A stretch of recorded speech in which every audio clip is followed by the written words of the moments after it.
Hi, yes, I'm Josh the Pirate. You can find me here on my channel, Courses Cove, where I run D&D and other RPG-related games, and we're going to do something a little bit different, something we haven't done in a hot minute, actually. This evening we're going to do another Keren and Josh review. Yeah, the series that got massively derailed by Baldur's Gate 3. Terrace. It would be over, except that I've been playing through it, like, excruciatingly slowly. Because life. Didn't find a way in this instance. Baldur's Gate found a way into our life. Yeah. I'm just trying not to lose my entire life to it, which basically meant rationing it to when I could justify it, which turned out to be streaming. So yeah, Keren is a masochist and denies herself pleasure because she doesn't deserve it. Yeah, silly, really. Yeah, I agree. Good, well, splendid. Yeah, who the heck are you? Hi, I'm Keren, the Mother of Bunnies, a masochist, apparently. Yeah. I'm also a performer and a writer. And you can find me here, usually Tuesday, Thursdays, and occasionally on Mondays when I get roped into shit. You can also find me on the D&D podcast, There Be Dragons, where I play Ryland Westfall. I think the stream dropped very briefly there. Because it's the counter timer is reset. Dastardly stream. It's fucking bullshit.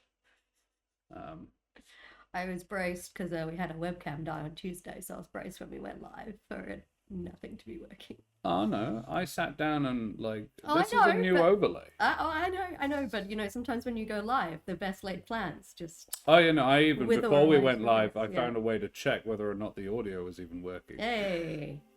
Sirenscape pops back in again. Hey, Terrace, good to see you, buddy. Sticks tongue on Josh. How dare. Only Siri's allowed to do that. And me, with permission. Yeah.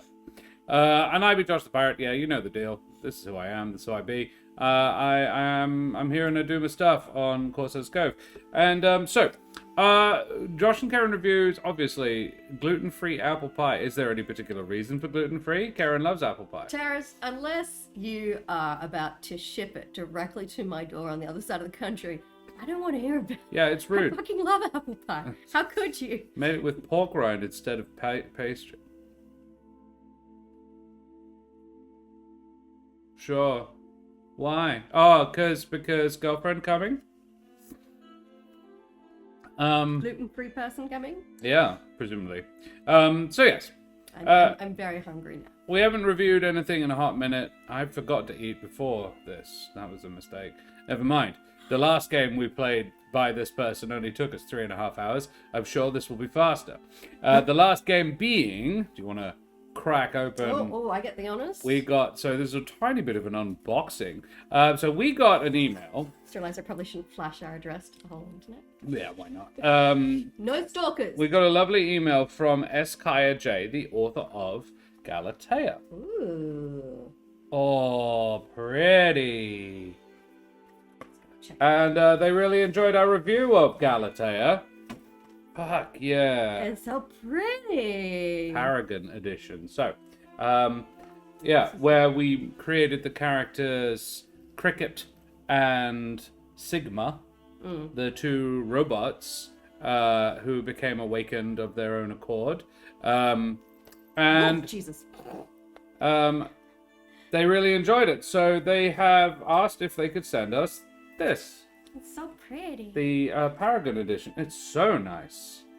This is the one with the Jenga tower. Yes. You need a Jenga tower and a tarot deck to play it. Fucking cool idea. Very interesting concept. And it's got a little she wrote in the front. Aw.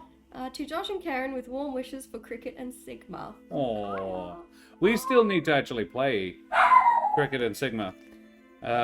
Yes, you found the really echoey spot. You have good job. Well done. Shut up. Oh, this is gorgeous. Kaiya, it's beautiful. So pretty. We need a link so that we can... look at this. There's bollocks. We'll play it again, and if Kaiya can send us a link to where one can actually purchase this. Because we got the PDF. We played it off the PDF, and that's where I acquired it, but on itch. But books are great. Aren't books great? Books are great. But this is like gold embossed. It's fucking pretty. Very glossy, very pretty. I love it. Yeah. So Kaiya enjoyed it so much that they said, hey, can you, maybe would you like to have a look at some of the other things I've done? And we're like, well, fuck yeah. So what we are looking at today is a playtest game. Over on, it's called inHabitation. I realized I've been spruiking it as inhuman the entire time, which I think is also fun. And it is essentially about a game about being possessed, a journaling game. Oh, I just lost my puppy-shaped lab desk. I'm a little disappointed. She'll be back. She will be back. Oh, And in she's greater found a numbers. ball. Thanks, Terrace. Oh, there you go. Mirrorlock.itch.io Galatea. That is the link. That is where you can get Galatea. Strong recommendation from Corsair's Cove. Very good game. Very pretty book. Yeah. So let's find out if we can... And when this goes on YouTube, I'll put a link to that up there as well. So let's find out if we can make heads or tails of this one. Not saying in any doubt there, but there we go. In the streets of New Anlian, mortality and vengeance walk hand in hand. What an interesting pair of bedfellows. New Anlian is a mortal city like any other, overcrowded, underfed, high walls and unsafe roads, and the government that favors the moneyed elite and denies and suppresses the downtrodden. Can't relate. Wonder what it would be like to live there. That sounds awful. But every night, brick walls twist into eerie pillars, the rising moon weeps red, and hunting horns ring through the air as another realm presses in against the spot where the membrane between worlds is thinned. Every day, the mortal citizens of New Anlian, rich and poor alike, retreat into their homes before the sunset curfew, sheltering behind wards of black quartz and steel bright. And every night, the immortals of the starless court come calling from old Anlian. You are a mortal who belong to a secret revolutionary group. Belonged, past tense, interestingly there. An unremarkable member in good standing. A few days ago, you were caught up in a skirmish against the city enforcers. While trying to protect one of your fellow revolutionaries, you received a fatal wound. As all else abandoned you, you lay bleeding out alone in the darkness as the darkness crept over the city, and then a voice in your ear offered you a pact that might save your life. You are a former lord of the Starless Court. A few days ago, all your intrigues and plans were shattered as your trusted lieutenants betrayed you and toppled you from your position of power, leaving you disembodied and memory-scarred and exiled on the wrong side of night. To evade your pursuers and work towards the terrible revenge you will wreak, you approached a dying mortal who would not need their body much longer. inHabitation is a two-player epistolary journaling game about grief, compromise, and the feeling of haunting the remnants of your former life. Each player assumes the role of a fictional character, one who is immortal in a dying body, and the other who is an immortal spirit invited to share control of that body. During the game, the mortal and immortal write to each other in the form of entries of a shared journal, each describing the events that have occurred while the writer controlled the body. Oh, okay. Each describing events that have occurred while the writer controlled the body. So you can't see while you're not. You're like, okay, you're either dead or you're like asleep half the time. Cool. Would be my guess. Read about what has happened since the last time they were aware and in control. Imagine what they might want to do next. Track the status of their hopes and plans, along with the health of their shared body. The game is ideally played over several days and can be played in person with a physical journal left in a designated location. Oh, shall we share the journal? Yeah, I think we have to. Oh, okay. And can be played in person with a physical journal left in a designated location or online in a shared document. That sounds very cool. Something fun to play with somebody in another place. You will need a shared journal or Google Doc and a deck of tarot cards. Which means we get to bust out a beautiful, beautiful tarot deck.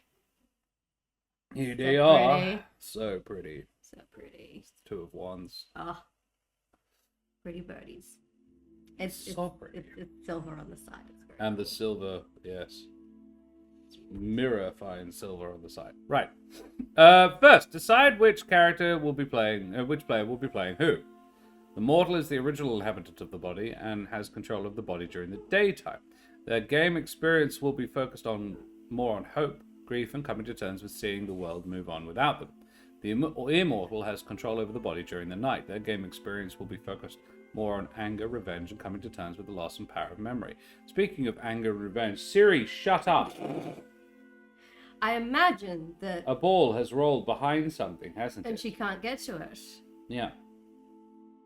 Shall I go investigate? Otherwise she's going to keep She crying. will continue crying. Once you decide on playing the character, read the mortal playbook and the immortal playbook, respectively. Do not look at each other's playbooks and prompts. That's going to be difficult in this setup. Tear out 2 clean pages from the journal, or if you're playing online, open 2 separate documents and use them to write down answers to the setup questions in your respective playbooks. You're encouraged to discuss your answers with each other before starting to play, so that you are both in agreement and the established setting elements. About the established setting elements. I'm the wrong person to read this. I'm dyslexic. I miss whole words. I can't tell what she's upset about. It must remain a mystery. However, each of you has the final say about the answers to the questions in your own playbook. Ooh. Would you like me to read for a bit? Yes. What is New Anlian? Who are the Starless? inHabitation is, for the most part, genre and setting agnostic, and may be played as a tale of fair folk intrusion into a medieval-esque town just as easily as a story of vampire infestation in a futuristic corporate megacity. While you will be collectively deciding on the setting and genre elements in your setup questions, as well as with each journal entry, there are a few baseline assumptions about the world made by the prompts in this game. New Anlian is a predominantly mortal city by day with a completely different culture from the Starless and Old Anlian. New Anlian is ruled by an oppressive ruling class against whom a resistance group, open or secret, has formed. The mortal character is part of this resistance group. Clashes between the resistance and the ruling class have escalated to violence at least once recently. Tenements are a common mass housing solution. The mortal character lives in a tenement with other residents. Food is rationed by the government of New Anlian, either partially or wholly. Ration books are required in order to collect food at distribution centres. Every night, Old Anlian, which is a different realm that obeys different laws of physics or magic, physically intrudes into New Anlian, changing some of its landscape and allowing its inhabitants, the Starless, to partially or wholly cross over. The ball had rolled underneath the bookshelf. Ah. The Starless are perceived as immortal, either very long-lived or completely unkillable, and are capable of wielding magical power of unspecified nature. Their society as a whole is referred to as the Starless Court, and individual members may be referred to as Lords of the Starless Court regardless of gender.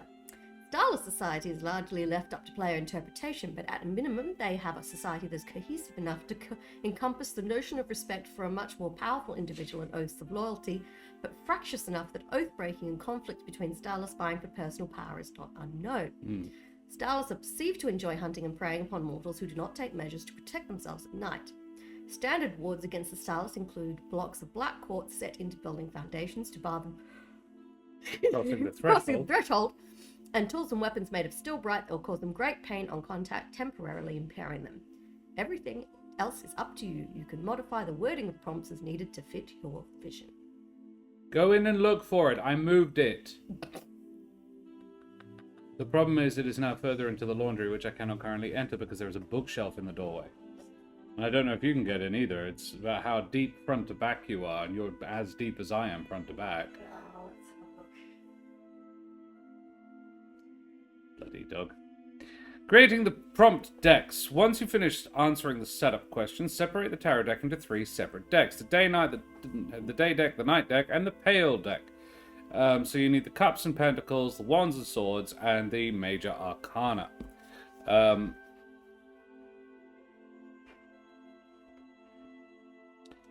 a major arcana. 4 of cups, 5 of cups, 9 of cups, temperance, 10 of wands. So I need cups and wands and swords. Ooh. King of Pentacles.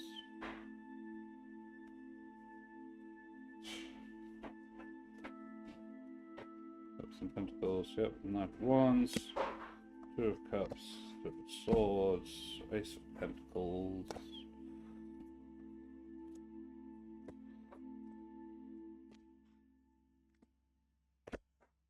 Bear with me a second while I sort these things out. Pentacles. Did you find it?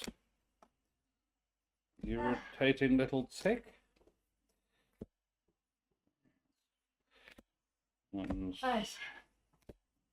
I am separating things out. Tell you what, while I am separating things out, Ooh! you have a look at the... Do you want to be the mortal or the immortal? Well, I read The Immortal, so how about I be the Immortal? You be the immortal then. Marvellous. You'll be pleased to know, everybody, that the ball had rolled behind the clothing horse. Ah. So using a broom, I managed to retrieve it from behind the clothing horse and promptly knocked it back under the bookcase. Yeah. But since I was already holding a broom, I was able to sweep the ball out from underneath the the bookcase. At which point Siri retrieved it and is now as happy as Larry. So, until she loses it again. Read the immortal playbook then while I'm doing this, and I will sort of switch my brain off a bit. You don't belong here. Well, that's a bit harsh. But evidently, you no longer belong in Old Anlian either. Setup questions. Oh, hang on. I'm going to have to retrieve this. Okay. What is Old Anlian like? Pick adjectives from this list or choose your own. You're encouraged to discuss your choices with the other player, but ultimately you are the one who has lived in this world all your life and you have the final say. Subtle or mighty? Hierarchic or anarchic? Dispassionate or tempestuous? Alluring or grotesque? Bloodbriar or Shadespire? Mm. Dun, dun, dun. Good words. Lots of good words there. Yeah, what is Old Anlian like? I'm going to go with mighty. Yep. Hierarchic. Okay.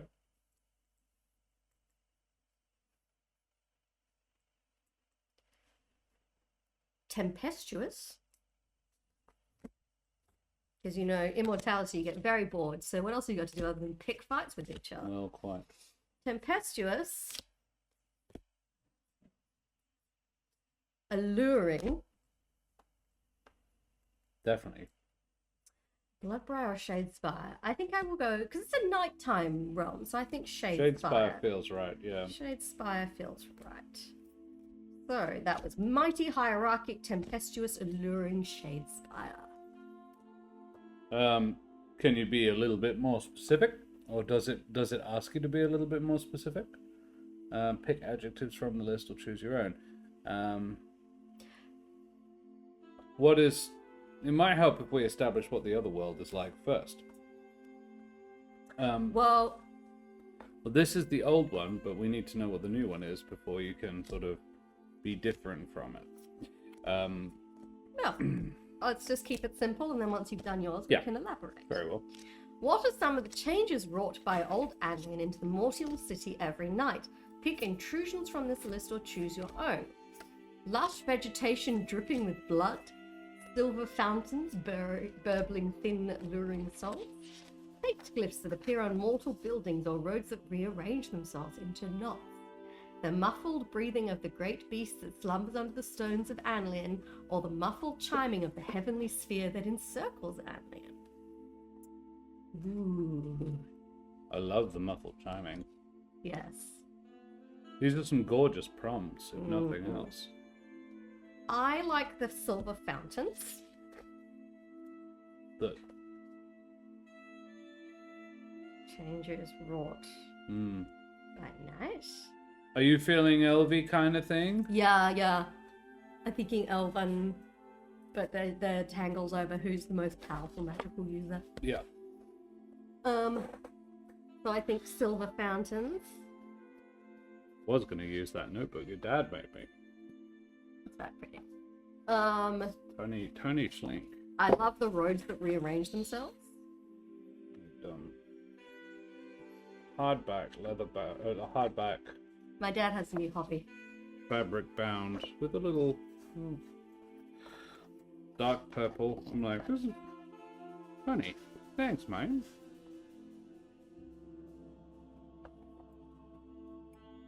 Muffled chiming. doing, rabbit?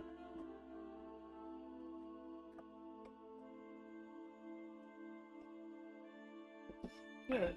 What was your personal seat of power like?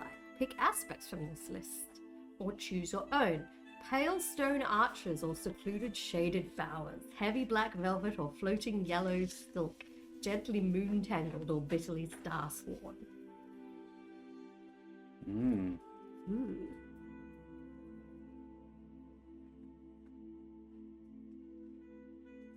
Is that the rabbit or the dog? It's the dog. It's definitely Siri. the fucking dog. Have you lost your ball again? No, it's over there. I can see it. She's just like, no, I'm eating rabbit poops. I'm going to say pale stone arches.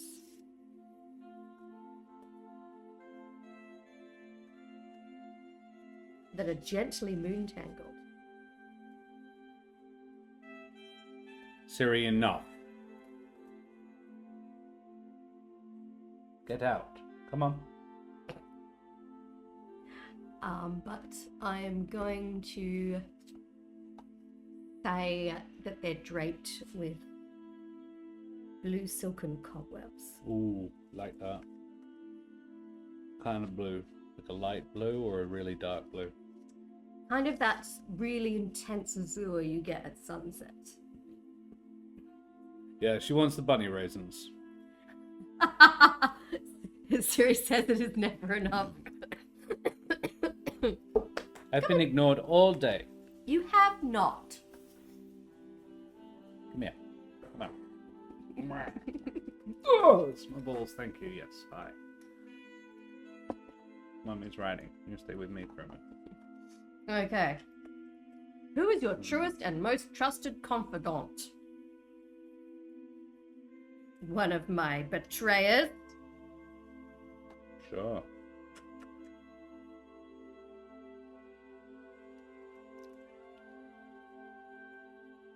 And why did I lose them? I will call them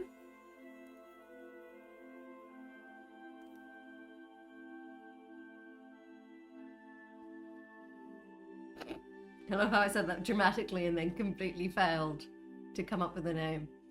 You have to create a whole naming convention. I shall call them Alexis,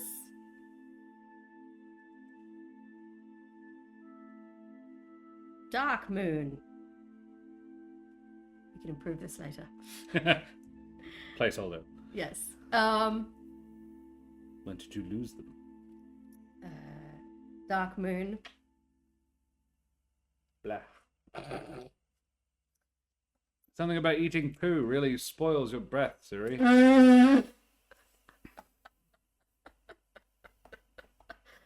The classy joint here at Courses Go. Sarah says, I feel that I've got Doberman puppies right now. They're like sacks full of elbows. It never changes, though. We spent the weekend with my parents and their two Labradors, who are like a year and a half old now. And both smacked you in the balls. And, like, William got true boy yeeted.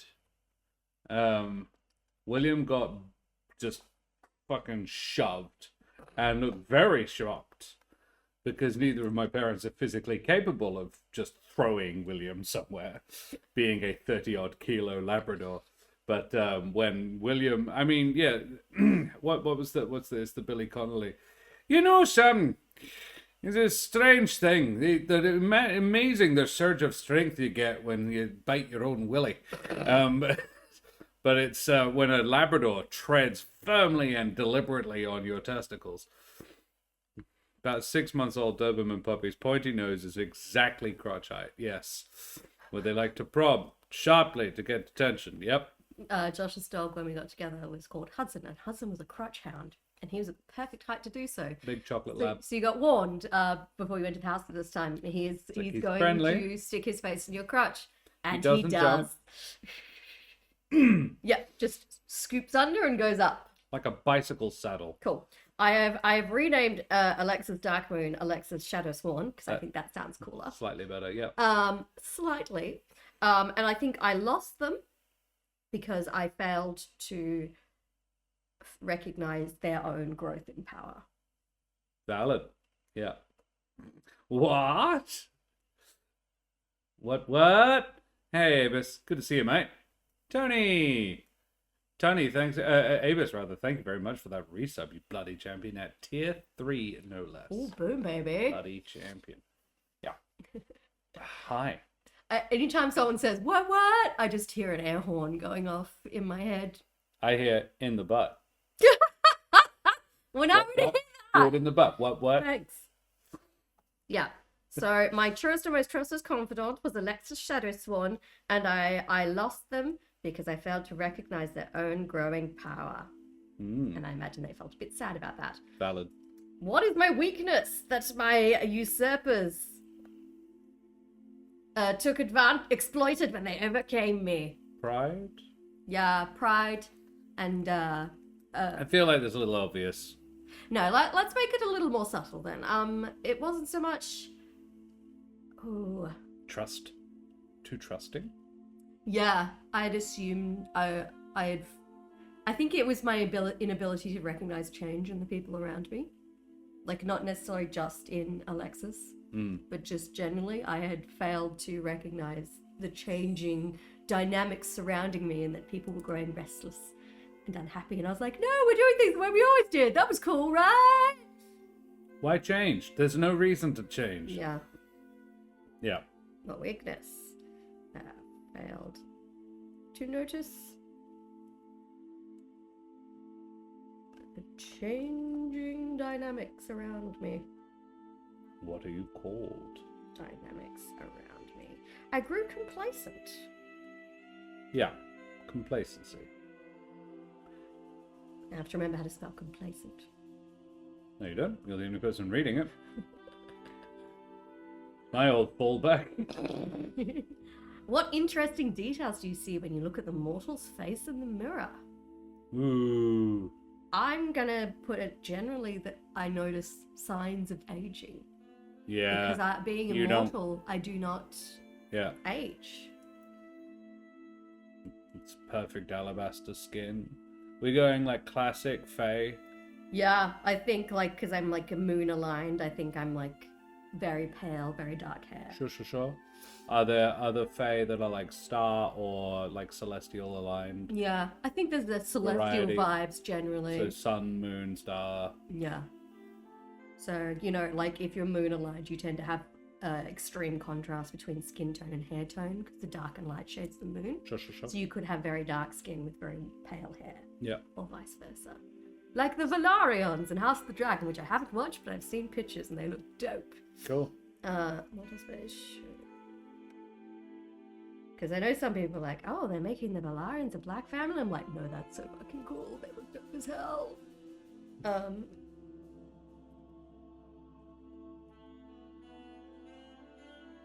Cool. What are you called? No pressure, Karen. Make it sound cool. Yeah. Come up with an awesome name on the fly. Yeah. Go. We do have some saved up, but I don't know if any are relevant. Shenanigans testicle. We've got Chloe Hawthorne, Henry Corville, or Silt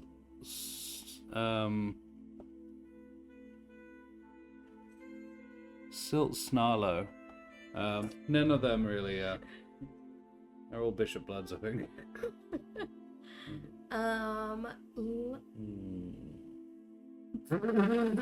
She's happy now. She's having a jaw massage. All is well again.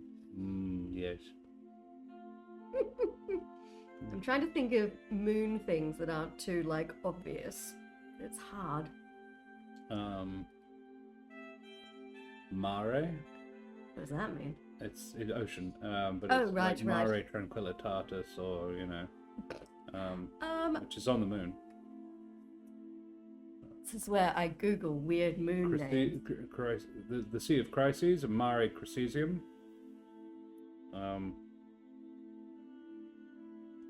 Her eyes are closed. It's like, we interrupt this stream to bring you a dog zoned out in bliss. Yeah.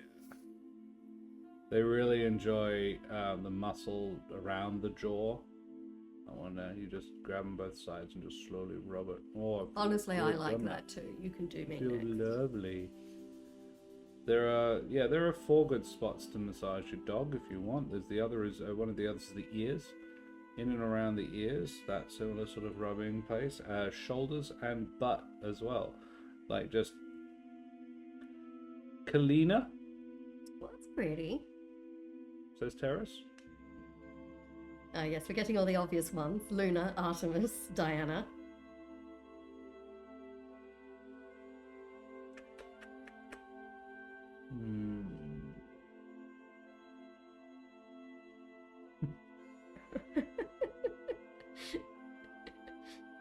She's a woman of extremes, our Siri. From the most irritating thing in the house to completely zoned out. Yeah, And chill. You're gonna have a nap now. Calenna is apparently a Greek name meaning moon. There you go. You know what, Terrace? I like that. So, Calenna? Dark side. Tchaikovsky. Avis, perfect timing to hang out. My bro finally got out of his nightmare job into something with a future, and tomorrow I drive up to Bellingen for a rave on a golf course. Fuck the man and let's dance. Fuck yeah, Avis. That's Nice. amazing. I love every word of that paragraph. Yeah. A rave on a golf course. Does the golf course know it's happening? Oh, please tell me it doesn't. That's much better. Yes. The only time I've ever been to a rave was in Norfolk. Ooh, I like this. Amaris means child of the moon. So Calenna Amaris. That's good. I like that. Calenna Amaris. And my boss's son was one of the organizers, and he was also the local weed connection. Not that it had anything to do with me, because I didn't smoke, never have. But yes, he was like, "Hey, want to come to this rave I'm organizing?" I was like, "Sweet, where?" And he was like, gives me just this house address. I'm like, "Oh, it's not going to be a very big rave." And he's like, "No, that's a farm." And I was like, "Oh, cool, alrighty." And I get there, and it's like 3,000 people in a field, I was like, "This is awesome. How did you get this place?" And he was like, "Oh, we just showed up." And I was like, "What, you didn't tell the farmer you're coming?" He's like, "No." So I was like, "Oh." There's like a whole band set up and everything, like a stage, lights, the whole shebang. And I was like, "What happens when the farmer finds out that we're here?" He's like, "Oh, pretty soon he'll know." Band starts up. I'm like, "Okay." And he's like, "You've never been to one of these before, have you?" I was like, "No, man, I have not." He's like, "Okay, so when the cops show up, and they will, run." And I was like, "There's a lot of people here." And he's just like, "Yeah, just be fasting about some of them." Oh, well, we just got We raided. got raided! Hello. Hey, Sergeant Uralea! Good to see you, Cool buddy. name, buddy. Curse you, NBN. Yeah, it's not even that, I don't think, Avis. Yeah. Who knows? It could be any. It could just be my stream element that decided to be stupid for a while. Because I just checked and YouTube played just fine. Well, there we go. Never mind. Got a raid. Of course we get a raid. Yeah, absolutely. Yeah. Um, Hi. Hopefully we will stay back because we did just drop out. We are playing inHabitation, a 2-person journaling RPG where one of us, me, is an immortal from old Anlian, and other one, Josh, is a mortal who is dying from new Anlian, and I have just possessed him. like, my feeling is I'm not dying now because you've possessed me. Yes, I have saved Like- you from certain death. We're sharing a body. And it's about what shenanigans you get up to while the other one is in control. But I'm using you as a meat puppet. And what I try and achieve now that I'm kind of dead a bit. Yeah. And also be a bit pissed off because all of my mates left me to die. So to recap, because I just finished doing the immortal creation, I am Calenna Amaris from Old Anlian, which is a mighty hierarchic, tempestuous, alluring shadespire. And by night impinges onto new Anlian, creating silver fountains that burble thin alluring songs, roads that rearrange themselves into knots, and you can hear the muffled chiming of the heavenly sphere that encircles Anlian. Hell yeah. My personal seat of power in Old Anlian was pale stone archer, gently moon-tangled and draped with blue silken cobwebs. My truest and most trusted confidant was Alexis Shadowsworn, and I lost them because I failed to recognize their own growing power. Did they take your spot? I think they've now become the right-hand person of my replacement. Yeah, right. With eyes on the prize, longer term. Yeah. They're not quite powerful enough to take the seat for themselves, but they're now the right hand of someone who recognizes that they have become more powerful. And basically, I was thrown down because I failed to notice the changing dynamics around me and grew complacent in my power and position.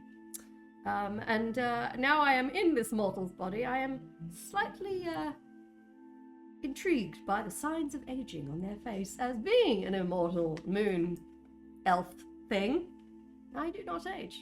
Yeah. Yeah. Okay. Bloody thing. It's just like, oh, we just started up again. I'm like, no, we didn't. We've been running the entire time. You're just a fucking idiot. Bloody thing. So I get the day deck, cups You do. and That's pentacles. the day deck there. Shuffle it thoroughly. Yeah, the only concern is I won't be able to export this easily. Oh, that's a future Josh problem. Yeah, it is, but it's going to be a fucking irritating future Josh problem. We've already had 2 dropouts. So it's divided neatly into 13-minute chunks. So I'm going to have to splice it all together again. Woohoo! Yay! So each day you will deal exactly 1 card to the mortal and slip it into the journal with your entry to serve as a bookmark for the other player.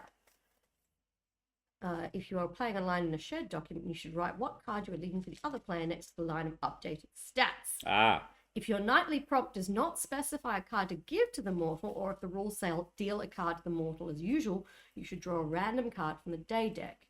The rules may also instruct you to deal a specific card from the pale deck to the mortal. In these cases, it will be the only card you deal for the night. Do not add an additional card from the day deck. Okay. So, firstly, hi, Sergeant Uralea. Thank you very much for joining us and bringing your lovely folks. For those who don't know them, Sergeant Uralea, lovely streamer, and was doing a bit of Dragon Age Origins. So, if you enjoy cozy, casual streams, doing some video gaming, then they are an excellent individual to hang out with. You're very welcome here. We are looking at inHabitation by Kaiya J, which was sent to us after we reviewed a different one of theirs, which is Galatea, that they have sent us a copy of, and it's super fucking pretty. And it's done in that the style. I love the gold. When something shatters, it's a Japanese thing. And they fix it. And they fix it. And Ellie told me the name of it, and I cannot now recall. Yes, excellent. All right, so I think it's my turn now, isn't it? I have to go to the human playbook, the mortal playbook. Mortal playbook. Mortal. And so yeah, this is going to be fun. This is a playtest game, so it's not actually even out there yet in the world. Is there a reason you flipped it upside down for me? So I only have to. I do that with my notebooks, so I don't have to write on the awkward side. Oh, that's a good idea. Yeah. Okay. You're gonna... It is really cool, Sergeant Uralea. Yes. So this is, 2-person journaling game where you communicate. It can be played internationally, which I freaking love. One person presumably has the tarot deck and does the drawing. Or if you both have a tarot deck, because you're using different halves of it, it doesn't really matter. You can both have a tarot deck because you're drawing for the other. If you wanted to be really old school, you could mail it back and forth through Oh, posts. that takes so fucking long, though. Kintsugi is the Japanese That's the one. way of mending with gold. Yes. I'm the mortal. Setup question. What is New Anlian like? New Anlian is... I'm going complete opposite direction. I'm going... steampunk. Ooh. So it is gloomy. New Anlian. New Anlian is gloomy. Definitely. Gloomy. I think there is elements of both neglectfulness and hypervigilant, but definitely more neglectful. Industrial real city.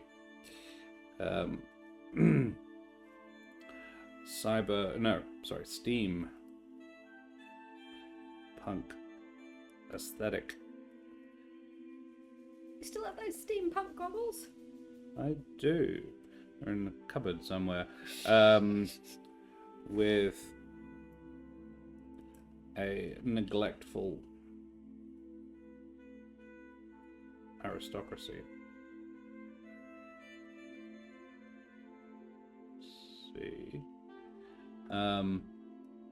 Sullen coal smoke or gunmetal. Ooh.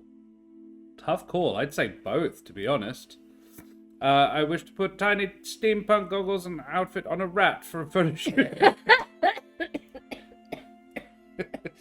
That is an amazing... I wish you to do that too, Terry. I would like to see someday. Those Might. Thank you. Man, I wish I had at any point had a pet rabbit that liked wearing little outfits. Because every rabbit that's been in my life would not tolerate outfits. So it's a shame. It's definitely more coal smoke than gunmetal, I think. Yeah. But I would say both. Like The neglectful aristocracy, sullen people, and far too much coal smoke. Carlos may not be a rabbit, but he won't leave the house without clothes. At night, neither will Siri. Yes, you like your jumpers, don't you, sweetie? Like, normally the most excited to go outside for a walk, but if it's cold and we haven't put a jumper on her, she'll just kind of hide. What are some of the distinctive landmarks of New Anlian? Pick locations from this list or choose your own. A monument to victory or monument to unity? I would say there's a triumphal arch.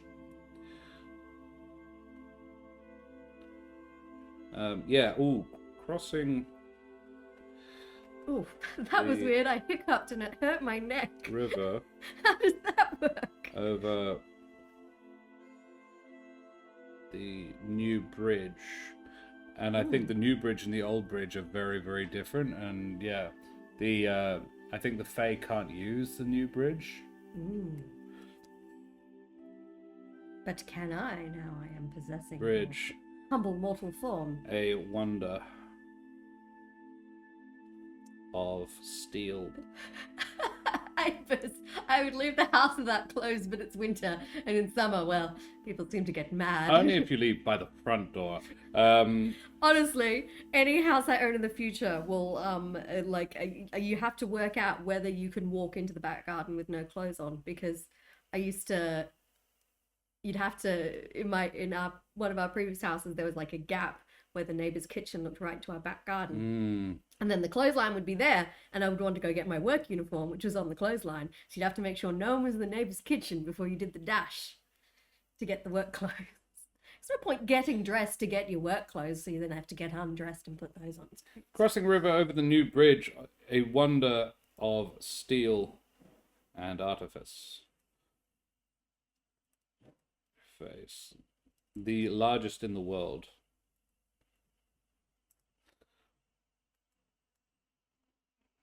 I actually don't think there's anywhere in the back or front garden here where you can't walk naked and be seen by someone. Yeah, no, it's great. They're literally climbed on the neighbours' rooftops, in which case that's their fault if they're on a roof looking into our garden. Pen is dying. Is my pen dying? Nope, that's a Sharpie. There's that. I'm not using a Sharpie in my notebook. The pen Granny gave me, is it good? It'll do.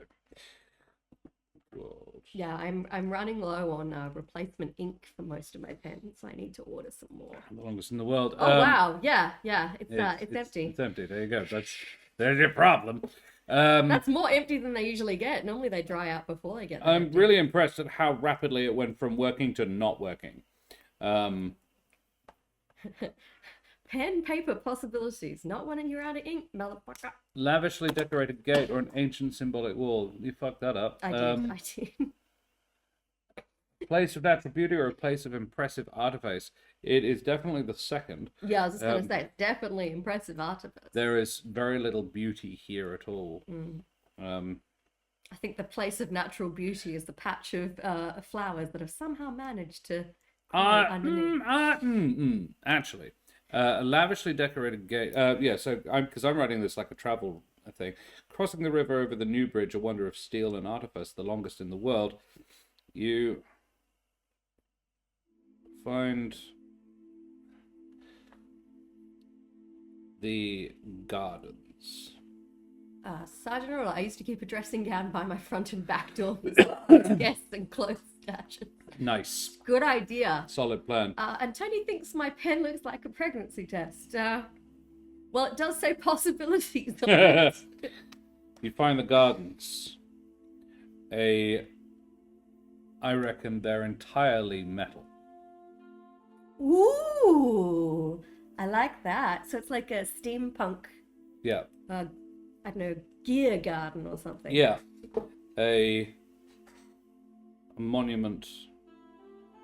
Actually makes me think, I don't know where it is currently. I think it's on top of my sewing box.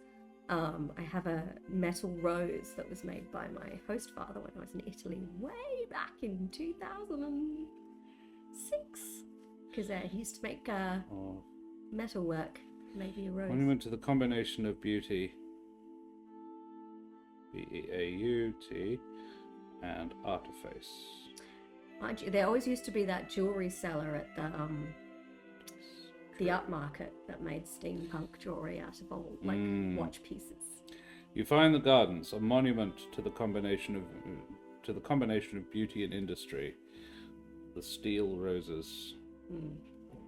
Avis, I had a great setup at an old place where I rented. The only person who could see me in the backyard was my landlord, who also didn't really care if he walked around naked. It was an unspoken agreement that was never mentioned, and there was no judgment. Perfection. My phone. The pen just died. It's the night of the dying pen. Aha, it's my unicorn pen. This one never failed me. Wait for it. But Chicken stinks 3 times in this paragraph. you get on with me, I'm always naked. We know. Though I did notice, because I was in Austria, where when I was younger, I got to industry, travel quite a steel lot. roses. And they seem. I know you're capable of writing. Sorry. Creative writing while I'm talking. I can't do it. Beauty and industry, the steel roses.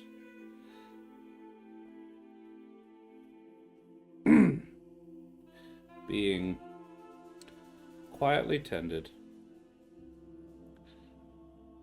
Was it sponsored by elite families of Yeah. New Anglian? Quietly tended. It is too cold to be naked at the moment. I need a blanket.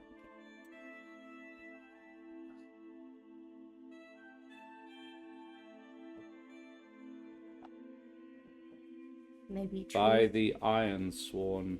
Ooh. I was about to say trees made of copper piping as well. All of that. So it's both a place of natural beauty and impressive artifice.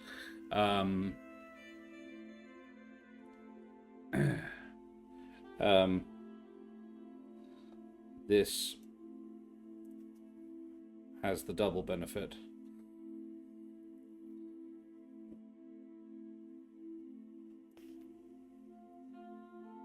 I don't know if you guys can hear, but it's quite blustery It is. tonight, which is very atmospheric, actually. I think there was a thunderclap earlier. Clearer air and unclogged streets.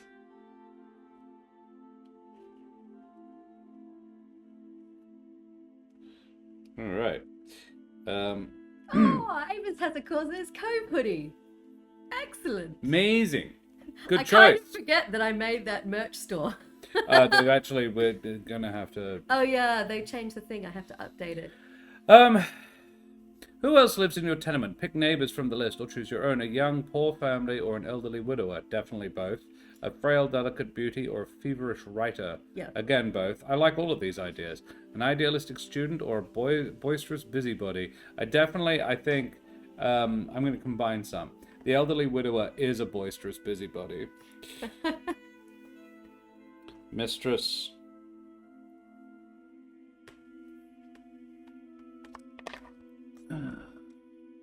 Hawthorne. Hawthorne knows everybody's business.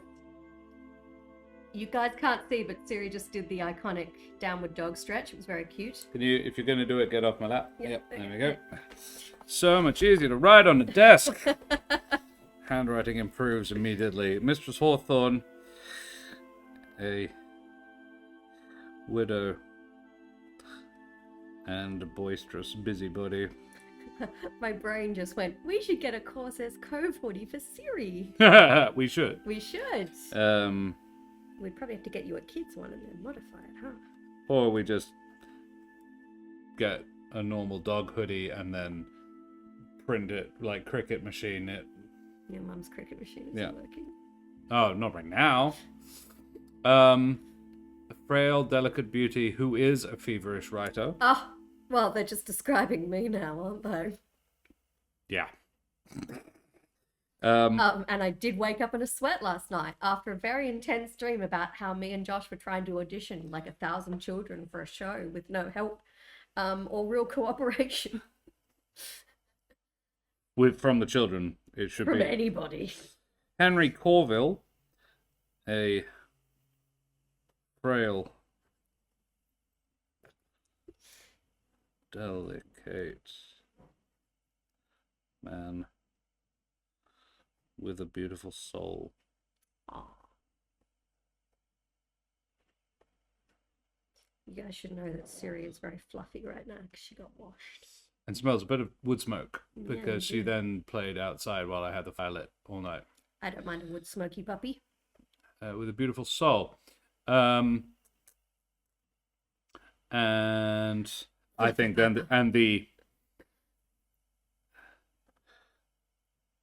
Ooh, puppa fluffer or fluffer puppa?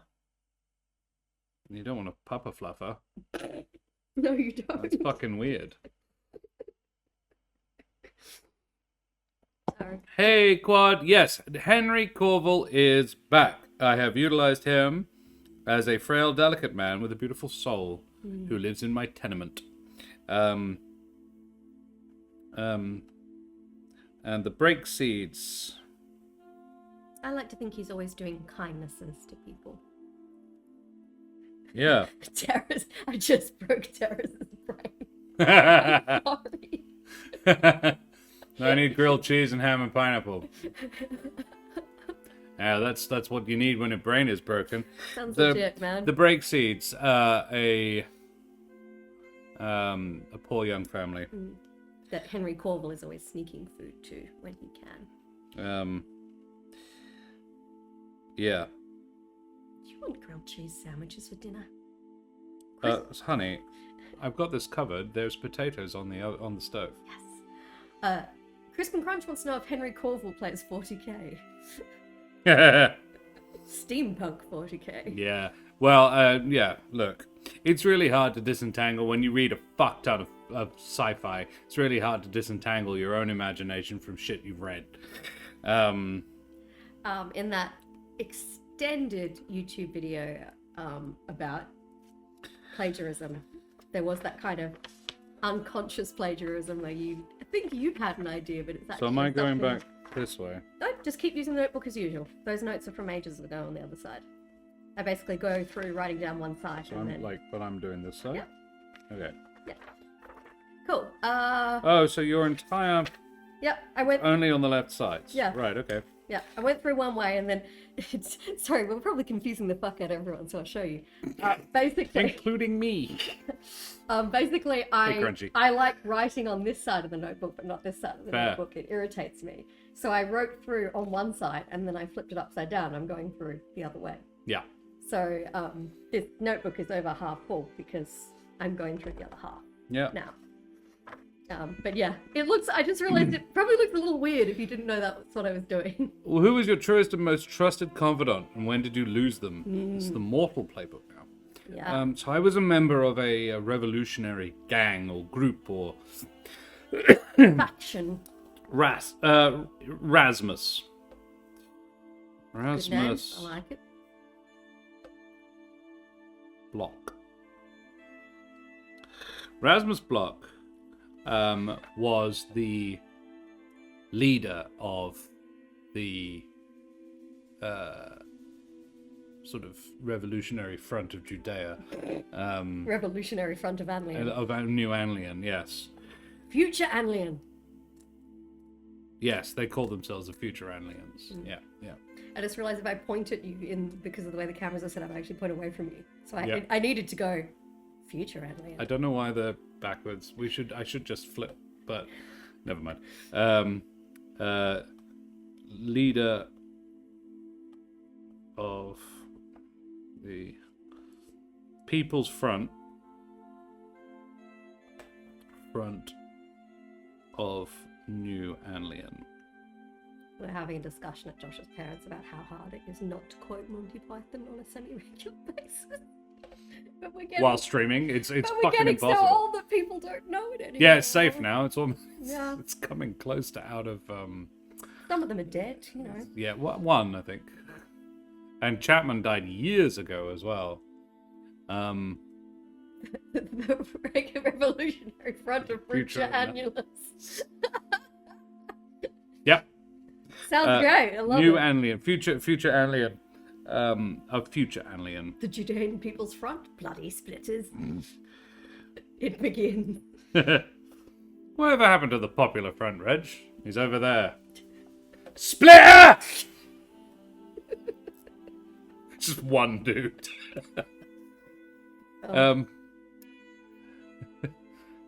And how did you and what's his face? Rastus. Rastus. Rasmus, not Rasmus, Rastus. No, no. that's a different Monty Python quote. Rastus! And even Rastus Odinga. Yeah. It's a very racist name, and that was the joke. Rasmus Block. What happened to us? How did I lose them? Yeah. Because we were all running for our lives, and then I got shot, clipped in the shoulder, and Rasmus turned, saw me go down, and then kept fucking running. What a prick. Didn't. Yeah. Basically, just pulled an Anaxton Yaman. Yeah. No! We may have watched The Mummy Returns last night. Because now that we have a TV in the bedroom. And also, the rest of the house is full of my study right now. Yes. So- It's cold. and it's cold as if shit. all of us go into one room, it gets quite pleasantly warm. Me when he could have. Didn't save me when he could have.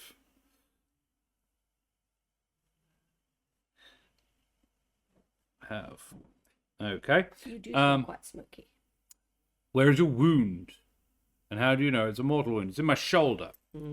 And the bullet was so not a deadly place to be shot. Unless you are shot by a round from a radium carbine. So you're poisoned. Yeah, I have like awful cancer. Or I would have if I wasn't possessed.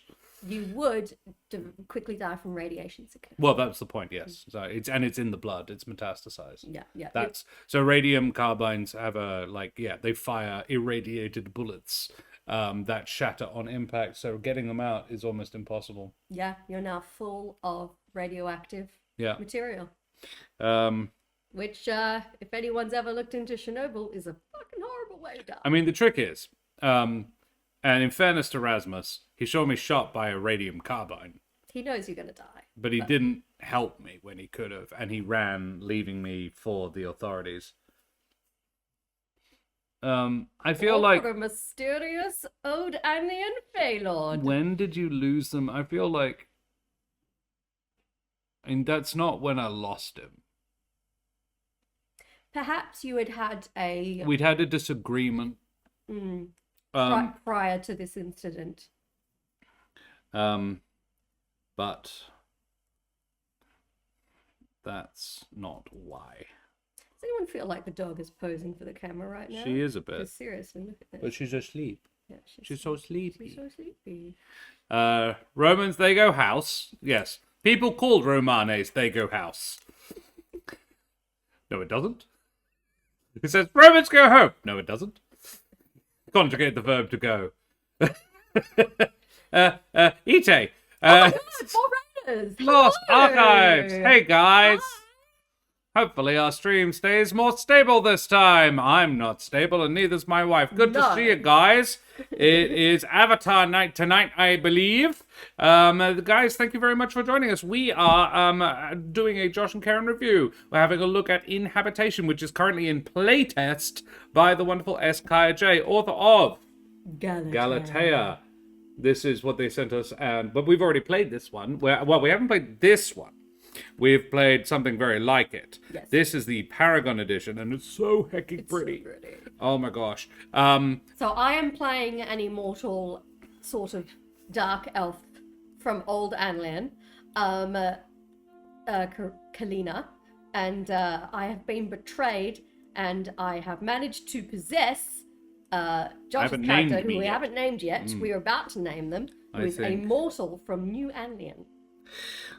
He gave up. I think he gave up on me. We're talking about my closest confidant and friend, Rasmus Block. I think he gave up on me. The trouble with on me when I refused to blow something up. Oh yes. When I said acts of terrorism aren't the solution. I opposed a move to upgrade to terrorism. You wanted to continue doing targeted rather than peaceful just, protest. Terrorism just radicalizes people. Refused. Well, I proposed that we kidnap the wife of the Governor General, and then hold her hostage. And if our demands are not met, we send back pizza for every hour. Sorry, this is just because I don't know. People probably don't know this.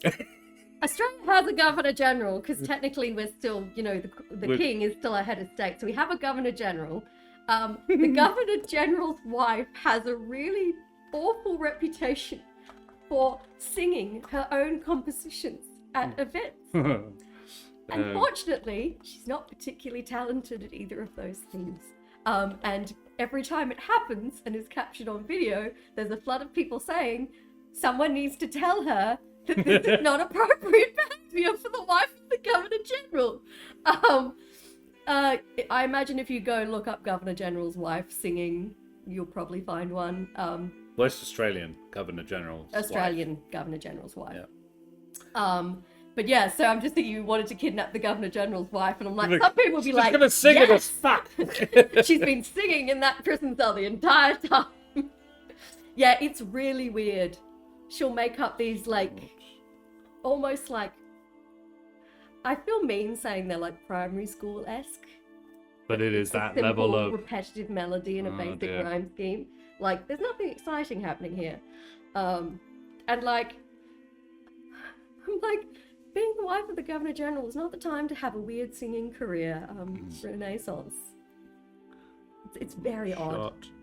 It's one of those really weird, there's a Twitter account that's like batshit moments in Aussie politics, and I think the singing ability of the Governor General's wife is probably up there. I'm gonna look her up actually. radium carbine. So my character got shot in the shoulder by with a blast from a radium carbine. Radium being a highly unpleasant radioactive element that you will often see. Older clocks would often have glow-in-the-dark hands, and those hands, the paint that makes them glow in the dark would be radium, as I recall. And they've discovered it was really bad for you because an awful lot of the people, a lot of the ladies who worked in the machine shop painting those things would lose their teeth. Their teeth would fall out. And then get face cancer. And then they get face cancer, their lips would fall off and everything. And it was because they would lick the brushes. So don't do that unless you're very certain it's acrylic. Like me. Be like Josh. So if you Google Australian Governor General wife singing, you get an abundance of videos and articles about this. This is my favorite quote just from scanning it. Oh, hang on. I've lost it now. Oh, here we go. The Honourable Linda Hurley has promoted regular group singing to boost morale at Government House and says response has been more or less positive. More or less. That's amazing. Yes, sorry, Her Excellency Linda Hurley. So, Lost Archives, thanks very much for joining us, you bloody champions. How was your game? You were playing a bit of, well, it says D&D, but as I understand it, it is Avatar tonight. They were playing a bit of Avatar Legends with the wonderful Owen as their DM. I hope you had an excellent time. Welcome. Thank you for joining us, you bloody champions. What do I see when I look in the mirror? A shadow of my former self. And I was thinking, and you don't have to agree with this because it is your thing, if you look really closely, you know where the light catches your eye? It's now the shape of a crescent moon. Oh, I like that. And I do see it whenever I look in the mirror. You can't not notice it. Yeah. You see Calenna around. Green, the veins that... Yes, more or less positive is enough to get by. Veins that have risen. The trouble is... And turned a pale green.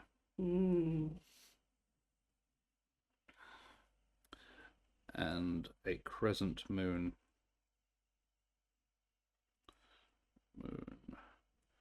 Where... Is it your iris? You know when you, like, basically if the light It's a catches in pupil. your eye, you know if you draw an eye, you put a little white spot? Yeah. That is now a little moon shape. Yes. But I'm trying to remember what the name is. Oh. The dot in the middle of your eye. Highlight of your eye? I don't know. Because the iris is the white, I think, and then the pupil is the... Pupil. Is it the pupil? Because the pupil would dilate. Yes, it is Yes, the pupil. yeah. Thank you, Quad. Yes. Pupils. And then we just need to give you a name. To be... Sam.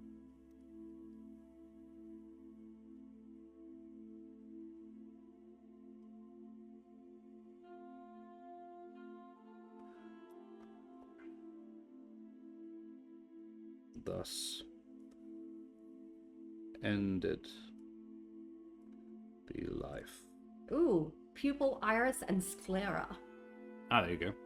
Sclera is a good word. Sclera would be the white then. Sounds nice. Sclera. Pupil, and then the iris is the brown around it, and the sclera is that.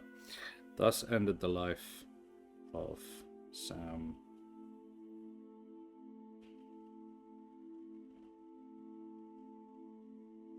Perno. Oh no.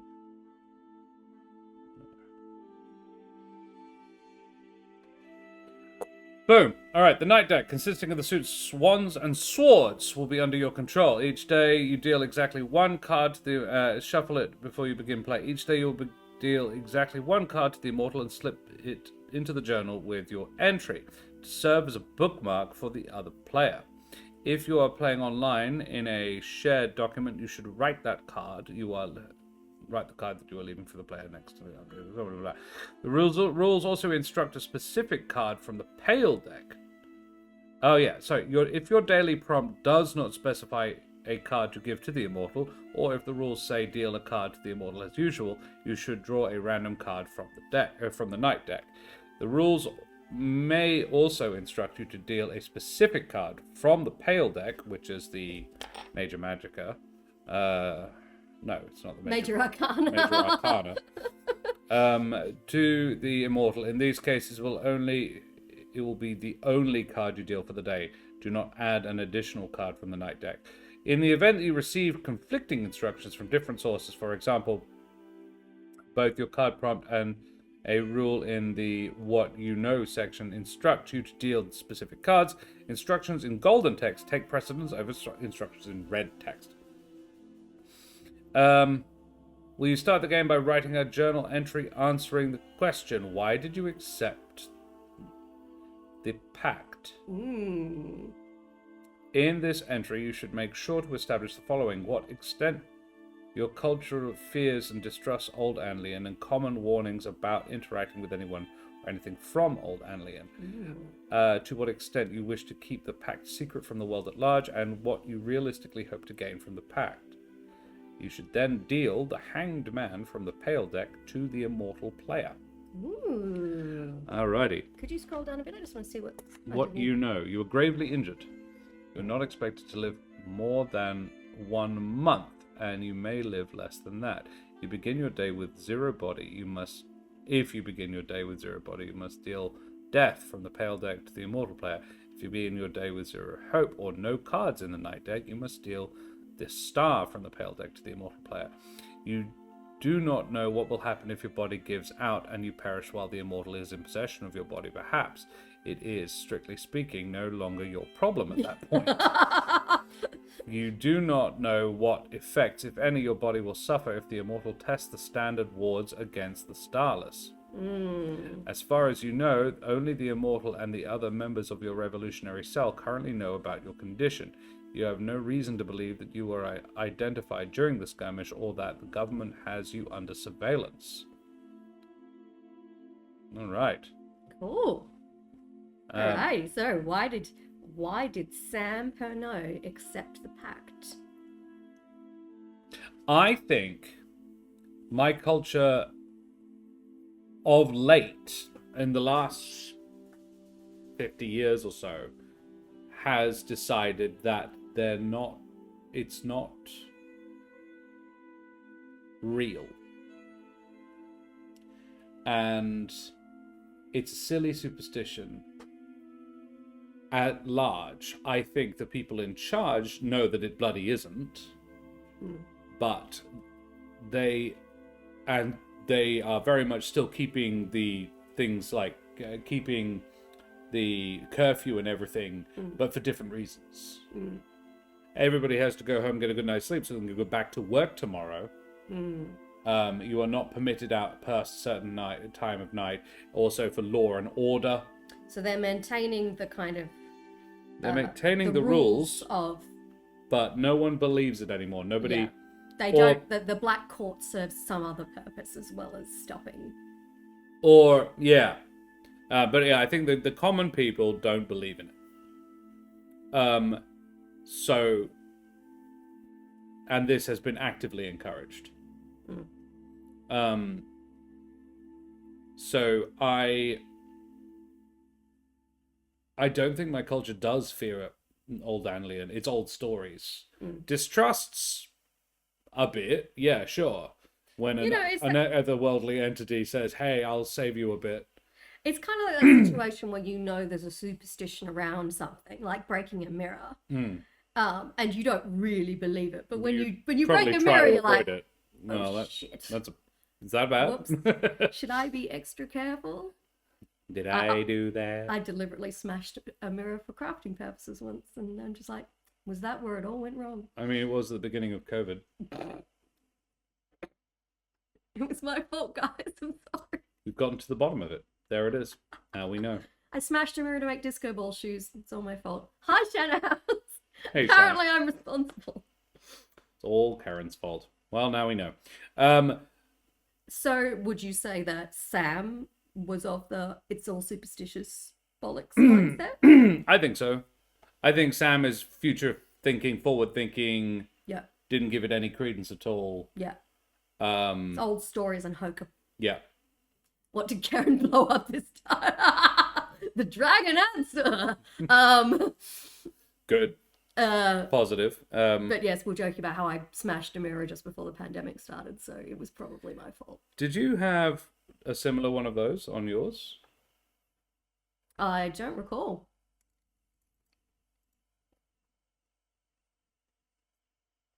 Oh, the mortal player will write the first. When you read it, you will learn a number of facts pertinent to the situation. Yeah. Okay. Cool. So you start. Excellent. Okay. Yes, for those of you who missed Tuesday night, I tried to fight the dragon Ansel. He slaughtered me mercilessly. So I tried again, this time pre-placing a bunch of explosives around his slumbering corpse. And then when he woke up and refused to play nice, I exploded him. It's very effective. Why did you accept the pact? Because you must have had a moment of, oh shit. Did you think it was like a dying hallucination or something? Yeah, probably. I think it's very simple. I wanted to live. It's not about vengeance. It's about... Didn't want to die. Didn't want to die. Too young. Had shit to do. I think Sam's quite young. I think this is their first brush, like, you know, the immortality of youth. And I think Sam had just not... They knew intellectually that this was dangerous, but had never actually really encountered the threat that actually was. Everyone's unbeatable until they... And then you get beaten, and you're like, oh, fuck. Regret that. And then someone offers you an out.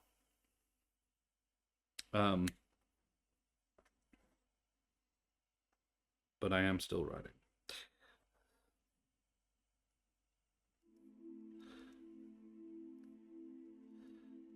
As in, that's the next sentence I've written. Amusingly, when I smashed the mirror to make disco ball shoes, I did cut myself, but not on the mirror. I cut it on some scissors. I was very annoyed.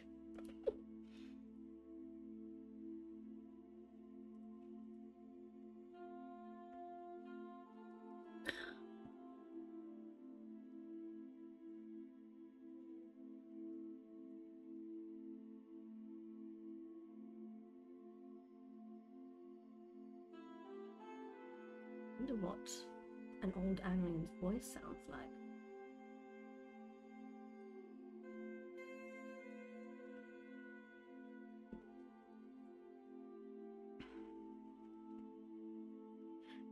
Channeling my best Elton John. I'm still standing.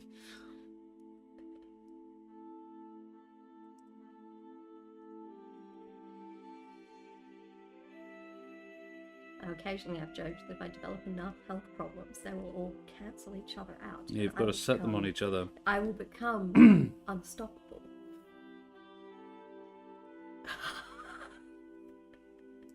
Terrace, my girl cat just stood on my knee for about 3 minutes. Then, because I hadn't patted her, she fell sideways into my lap. Yeah, I just realized I probably look a bit weird. I do have the dog in my lap. That's what my hand is doing. I don't have to move you when I have to write. I am. Yeah.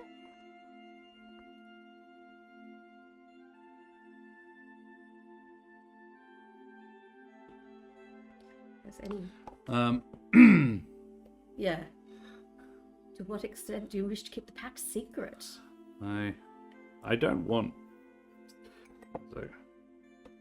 It'd be like you don't think anyone would believe you. Yeah. Sounds mental. I got shot and then a strange voice said, "Let me take over your body and you will live."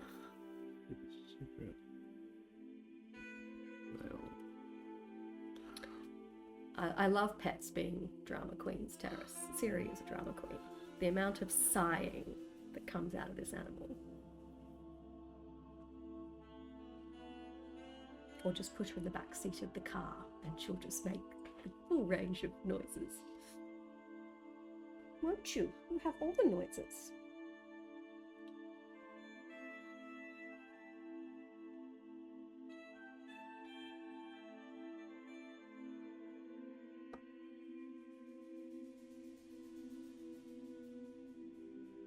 Anyone knows their tarot cards? I'd love to know what the Hanged Man is in traditional tarot.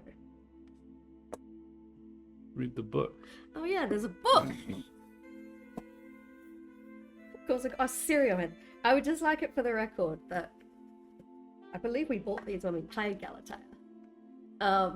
No, it was for Necromancer, Village Necromancer. I did not buy it just because it had a cute little bunny rabbit on the front. But it was part of why I bought it. Okay. Well. Oh my god, more raiders! Hello, Jack! Hey, Jack! Welcome to the party! Everybody's raiding us tonight. We are positively pillaged. We are, yes. We've got nothing left.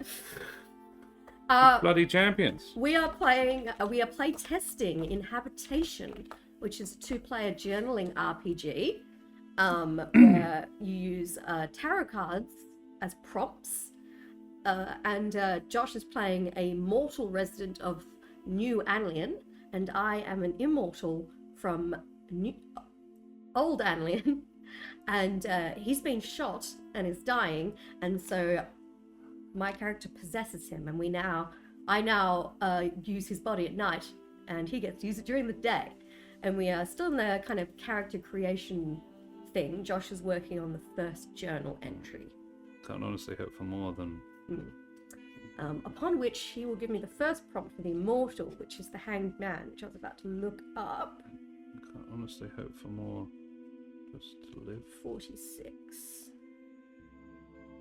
Okay, the Hanged One. Confinement, perspective, sacrifice. Or discontentment, indifference, and empty-handed.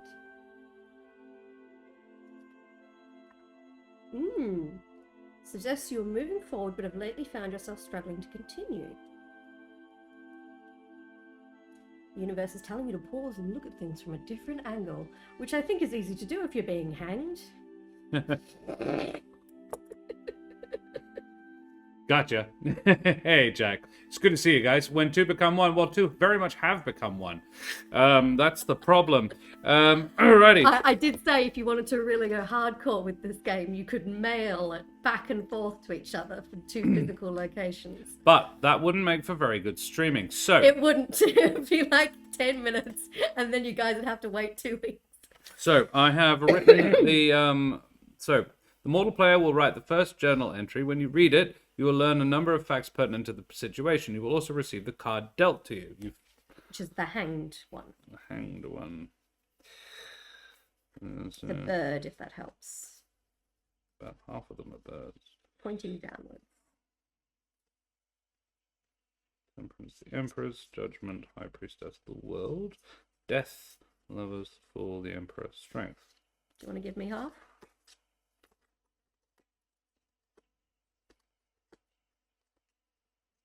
Might have made it into one of the others. Uh-oh. The Hanged One's disappeared. Alternatively, write it in a series of quite long-form letters. Yes. I kind of miss letter writing. Oh, yeah. Because I used to have pen pals when I was a kid. So I always had a lot of nostalgia for writing letters. So. Kind of want a pen pal. My first journal entry. Thus ended the life of Sam Pernod. But I am still writing, so I must have gotten something right. This voice came to me and offered me the strength to get up, to get even, to get where I want to be, but all I wanted was to live. So that's what they gave me. I must keep this a secret. They'll lock me away, and not in somewhere nice, like a prison or a work camp.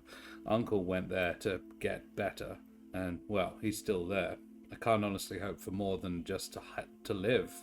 But maybe Calenna and I can make this work. Dun dun dun. So that's the hope. Terrace, do you want to be pen pals? I still have fancy writing equipment too. And a quill. I do have a quill. Could always be sitting in 2 rooms, write the letter, strap it to Siri's collar, and have Siri deliver the letter to the next room. That could easily take weeks. So you need a prompt. You need the prompt for... The Hanged One. The Hanged Man, there it is. There it is. And I'm not allowed You to cannot remember who it is who listening. is pursuing you with murderous intent. What signs do you think are reliable for detecting when they're getting closer? What signs of danger are you willing and able to relay to the mortal to be wary of? Ah, So this transition from old to New Anglian has left me with some gaps in my memory. interesting. So, what signs do you think are reliable for detecting when they're getting closer? Ooh. I'm going to be clipping away. The Hanged Man. Done a bit of 3D printing of late. I feel like I should be writing this in some sort of elegant script, but I know myself and it won't last more than 2 sentences. I'm doing Cal, who is one of the characters from one of my professional games. Not like what I do here. Rank amateur shit. No. But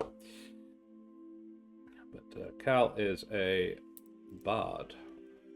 An elvish bard. And the player has created the mini. And I have, because I'm nice like that, printed it for him. Now I must extract it from the bits. Yeah. Getting better at it as well. This is a Hero Forge as well. This one is... Where is he? There he is. And you can see he has panpipes in one hand and a bagpipe in the other. He's all about them pipes. And I have to be very, very gentle because some of them are rather thin and fiddly.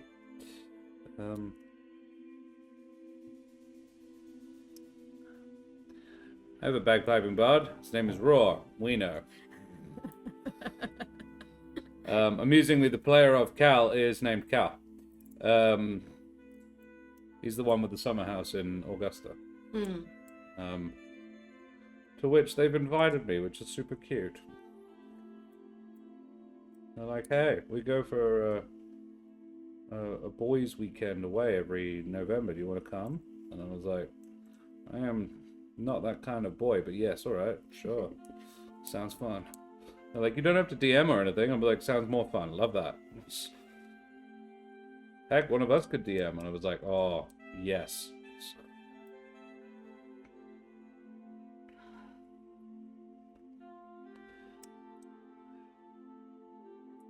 I like this. I've missed this. Playing this kind of silliness with you. Jack, how was your game? Cal? No. With a C. Oh, Terrace, many people have tried to get me to do NaNoWriMo, and I chicken out every year, so... What's NaNoWriMo? I forget exactly what it stands for, but it's about a month of writing. Like you're meant to write a novel in a month or something. Ooh. That's a big ask. Yeah, which is why I chicken out every year. So... You guys can certainly put the pressure on me. I think I didn't know it was called that, but I've definitely done something like that. And I made it about halfway. Oh no, it was self-imposed, that's right. And I wrote just shy of 80,000 words of a novel. I wrote 1,000 words a day. During lockdown, it was that year, let's be honest. Or the year after. But like, yeah, COVID times. When I wasn't super busy. And then my hard drive died and I lost the entire fucking thing. And it died so catastrophically, there is no retrieving it. Yeah, you always like it when the computer guy gets back to you and says, nah. I'm really sorry, I'm going to give you your money back. We're like, oh, fuck, what? How bad is it? And he's just like, nah. The disc in the box is fucked. Sorry, bro.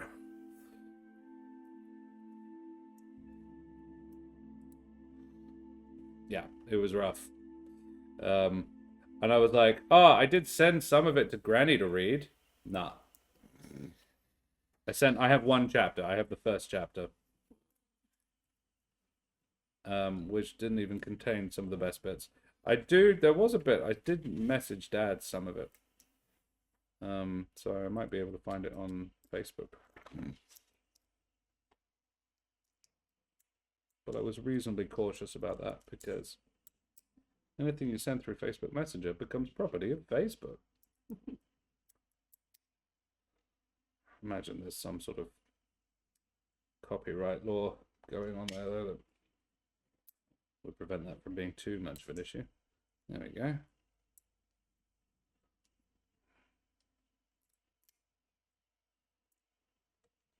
Still a bit tacky.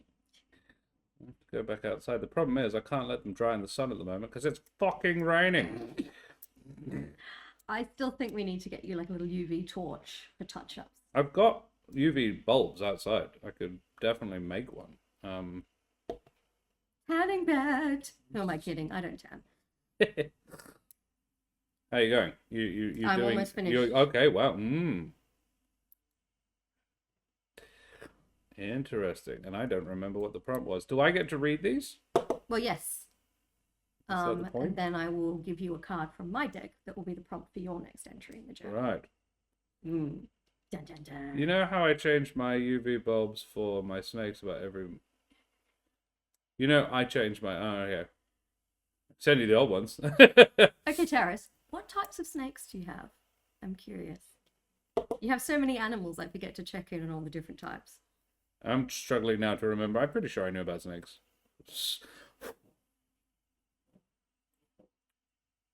Oh, this one came out real clean. Oh, wait, no, I haven't finished yet.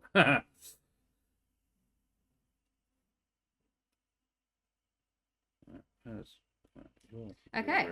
So my prompt for Kalima or Calenna Kalina. or Selena? Kalina. Definitely Calenna. Kalina. Cool. So Kalina's first journal entry. So the prompt was, you cannot remember who is pursuing you with murderous intent. What signs do you think are reliable for detecting when they're getting closer? What signs of danger are you willing and able to relate to the mortal to be wary of? Yeah. So, are we putting on some Something a little bit more. moon, fae, elven? Well, no, Magic, actually, is it? I was going for because it's coming back to me now. I was going to. Oh, okay. So, Something appropriate to my. I feel like I should have a posh voice. I am struggling to remember the names of those who cast me down. Even their faces are blurred most infuriatingly. I can only hope that as I acclimatize to this mortal form, such matters will become clear to me once more. They will be hunting me, and I must ensure that Sam is vigilant to signs that old aliens are encroaching. Shadows that are too deep, oddly shaped, or move in ways they should not. Hearing the chimes of night during the day. A feeling of cold water on the back of one's neck. With luck, they will be slow to find my new situation, and we may proceed in secret for as long as possible. I like it. Oh. All right. So, do you want to pick... I'd love card? to pick a card. It's like I could pick one, but I think it's more fun if you just pick one blindly. Oh, yeah. Yeah, the Four of Cups. Oh, shit. And I dropped the notebook. It rolled over the Siri and onto the floor. Oh. Dropped many things today. All right, I'm just going to sweep up the bollocks I've just... the flash. Could you pop back onto this? I can see chat easier if it's up there. All right. Yes, there you are. Green trees are much more nocturnal than other snakes, but I love them, especially my very greedy one who is constantly just in strike pose regardless of how many mice she eats. My sister had two snakes, which they rehomed when they had to move to Melbourne temporarily. What was it? It was Barbarossa and Riddle. And Riddle. And Riddle was a dick. Riddle bit everybody. Riddle had no sense of moderation. Not something you want in a snake, really. Yeah. Even a small one. And I think they were pythons. Yeah, they were just miniature pythons. Oh, grape tree snake is very pretty. All right. Lovely. Got a series of yellow underbellies. Running down its spine and tail. They're over 40 feet in length. And red-bellied black snake. All right. Four of Cups. That's another Monty Python. It's just so pervasive in my nomenclature. Is that poisonous? The red-bellied black snake? Sounds like it should be poisonous. Candle keep. This is a while back. Okay. Ah. Oh, it is a venomous snake. And a scrub python. Tried to curl up next to the husband. He thought he was going to eat him. All right. So I have to go to the mortal playbook. You do. I do not think we're going to finish this tonight. Oh no, but we can play a couple of rounds. Oh yeah, absolutely. This is the Four of Cups. Four of Cups. Go up. Four of Cups. You are approached by a new recruit to your resistance cell who is wavering about their commitment to the cause. They say they believe in the abstract philosophy behind it, but they're afraid of having to give their life for it.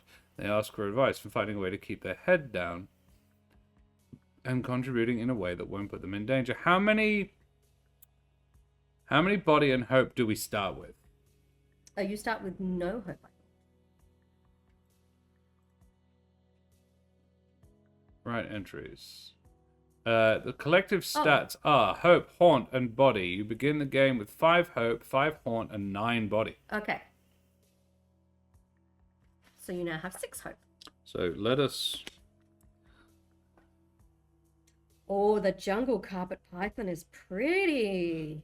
5 hope. Oh.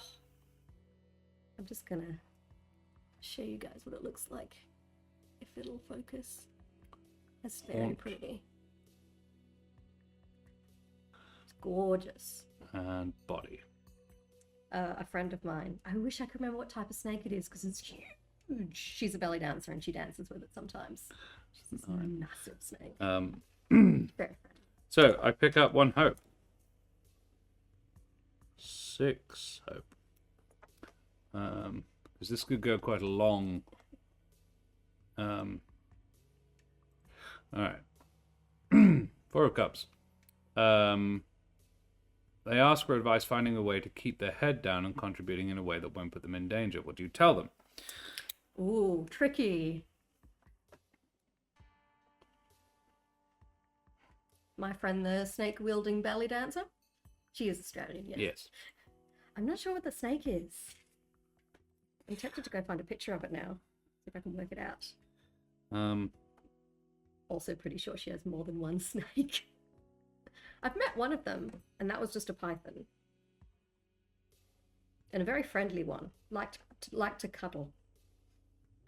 Which is really funny, because I don't mind snakes. But some of the people I was with very much minded snakes. Cool.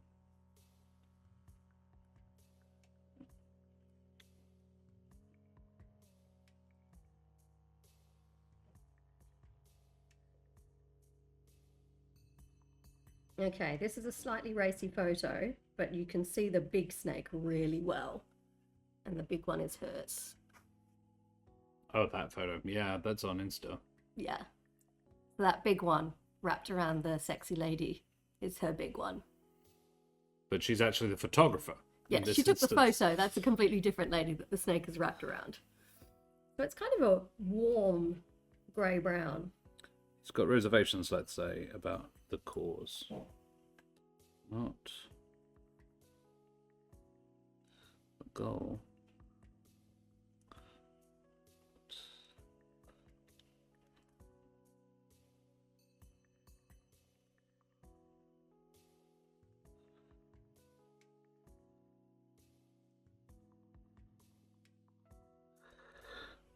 To do for it. On a much more wholesome note, I would like to do a photo shoot with a whole lot of bunnies.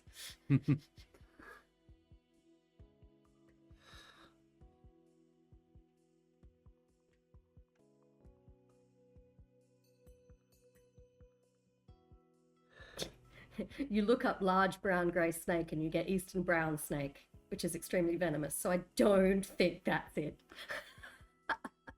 Ooh, it might be an olive python. That sounds right.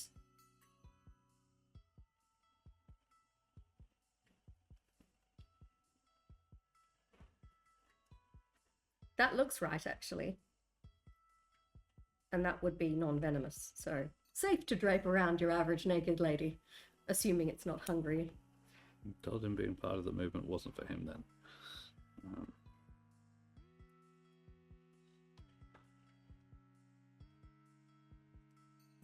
It's not endangered.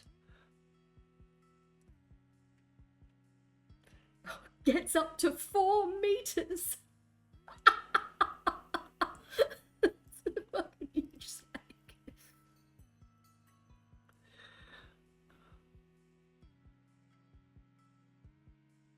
Weigh up to 20 kilograms.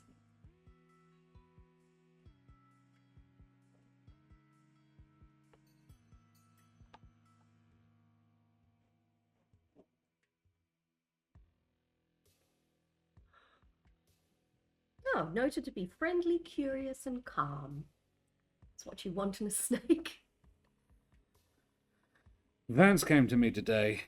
He's got reservations, let's say, about the cause. Not the goal, but the methods, and what he's willing to do for it.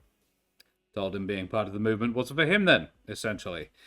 Turn around and walk away slowly, but he knows too much to be out now, so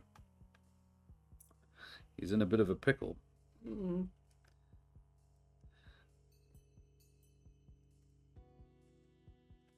Pickle. Essentially,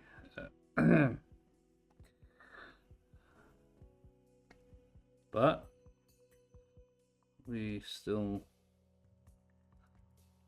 need safe houses, informants, resource gatherers. So in a pickle used to mean being drunk. You're pickled. Yeah. Yeah. Emerald by Green Tree Girl is anything but gentle and calm. She's just a feeding response with scale. I call her the Great Green Moor. It's amazing.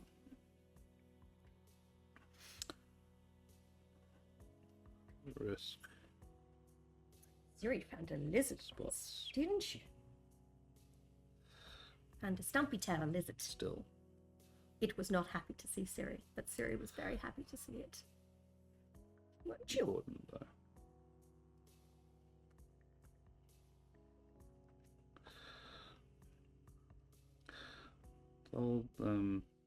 Told him.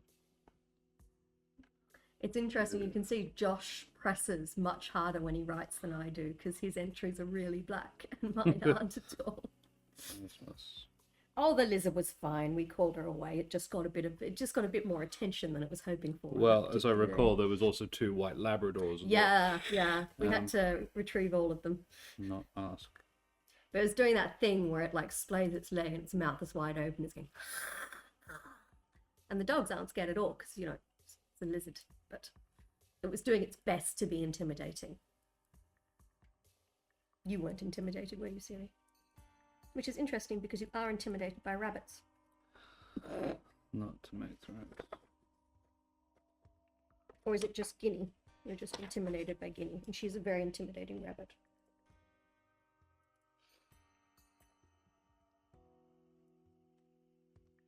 There's the sighing. If it's difficult. Not to make threats if it's difficult. My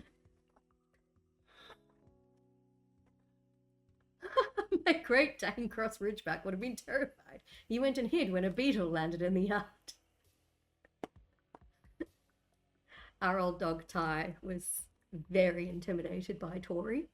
So if Tori came up to him, he would just roll over and show his belly. And Tori was a bigger rabbit. He was a couple of kilos. But Ty was, 11 kilos of dog. Completely intimidated by this rabbit. It's very entertaining. My Facebook memories tossed me up a video of because Tori would tease him if he wanted to play chasey. He would just do that rabbit thing where they hop around and then they'll shake their butt and waggle their ears. Be like, chase me.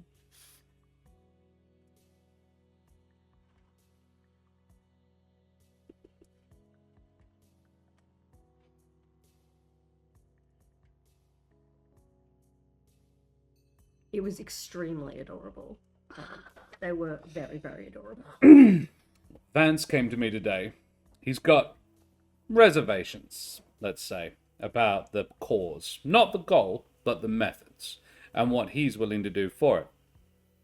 Told him being part of the movement wasn't for him then, essentially. Turn around and walk away slowly. But he knows too much to be out, so he's in a bit of a pickle. But we still need safe houses, informants, resource gatherers, lower risk spots. Still important, but told him to tell Rasmus, not ask, and not to make threats. If he's difficult.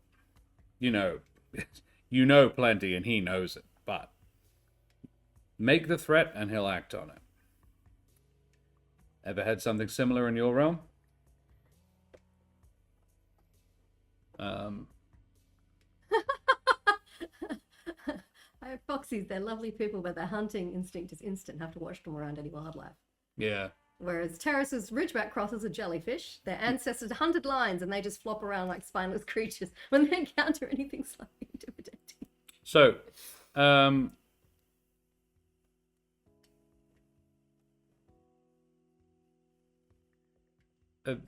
each day I deal a card. I don't think that it doesn't say to do anything very specific. So it will tell you if it wants you to give them something specific. So here, pick a card. Many ones. Ooh, I have the Six of Swords, and we've got a very funky looking anglerfish actually. These are just the most stunning cards. Gorgeous things. Alrighty. So, could you find me the Six of Swords, please, Joshua? Six of Swords. Pick swords. Six of Swords. There it is. There you go. Ooh. The hunting horns ring out early tonight, and you know that this night you cannot walk unseen and unheard. The wet, red thump of your fleshy heart would betray you. The other lords of the Starless Court would mark you as easy prey. What do you do instead? Ooh. Lose one haunt. Down to 4 haunt. Dun dun dun.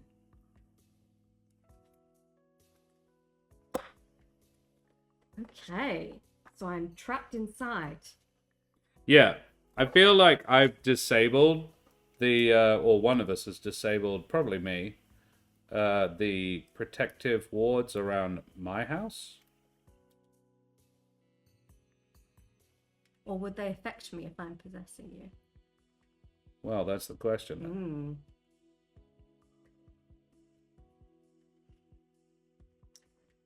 All right. You entertain chat. I'll try and nut this one out. All right. Well, what I'm trying to do is remove. There we go. I got it. There he is. Oh no, there's still one up there. It's holding the feather up in place. Yes. I love how much we as humans have just completely messed with perfectly good species. There is an Instagram account that's rather lovely. It's Jen, who posts something positive every day. And now, are you connected there in a way that's supposed to be like that? Yeah, let's have that one off.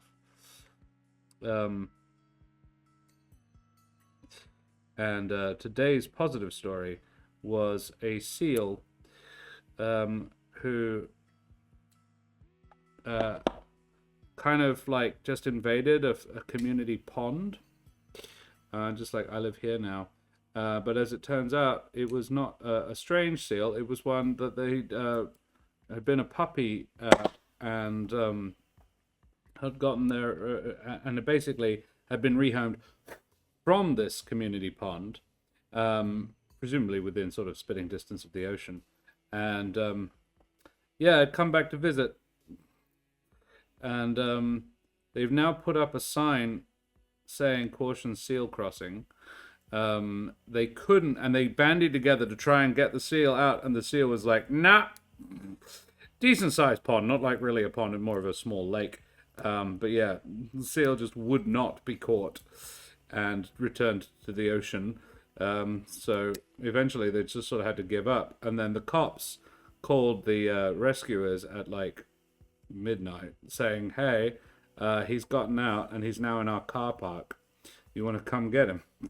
Much easier to catch a seal in a police car park. So he was given a once-over, given a clean bill of health, and then returned to the ocean.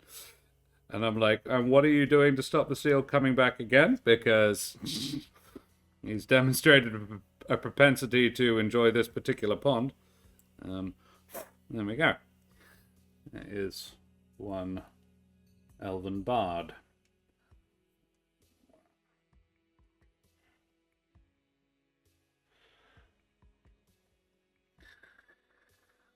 Three more to go. Well, I've reprinted my animated armor because part of the cursing you heard when we came back was the animated armor fell off the 3D printer, and it already broken once, and then it broke 4 more times because the resin is very brittle. Kinds me of the kangaroo we had for 15 years. Jesus. Seals are the doggos of the sea. Exactly, they are. I think it's the best symbolic relationship ever. They got us out of the caves and we brought them into our houses. Yeah, dead set. I mean, yeah, dogs are... What's the thing? Because humans, our primary skill set is actually forming social bonds. That's what we do better than anything else. And we're so good at forming social bonds that we started doing it with things that weren't humans. We're like, hey, that thing's really good at catching the pests that eat some of our food. Let's form a social bond with it. Hey, that thing's really good at spotting predators in the dark and protecting us around our campfires. We're going to form a social bond with it. Hey, that thing can run real fucking fast. What if we got on it and rode it and became socially bonded with it? Yeah. Steve was an unfurred baby that came to us for raising and was too tame to release it at the end. Thankfully, there is a wildlife park like 10 minutes walk away, so he used to visit there to impregnate other females and then come home when he was done. We'd have left him with them, but he was there for more than 8 hours. If he was there for more than 8 hours, he'd wreck their fences and come home. Fair. I love that perspective. Yeah. Yeah, it's cute.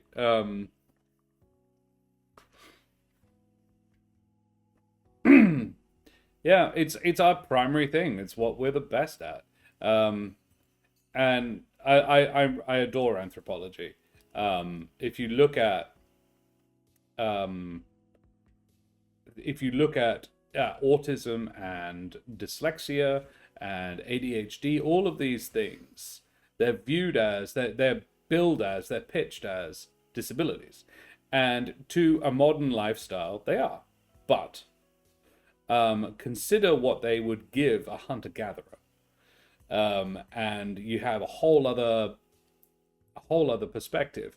Dyslexia, for example. Yeah, I read slowly and my brain muddles up words on a printed page. Up to no more than 300 years ago, that was completely irrelevant. Not a problem at all. But what it also gives me the ability to do is imagine things in 3 dimensions.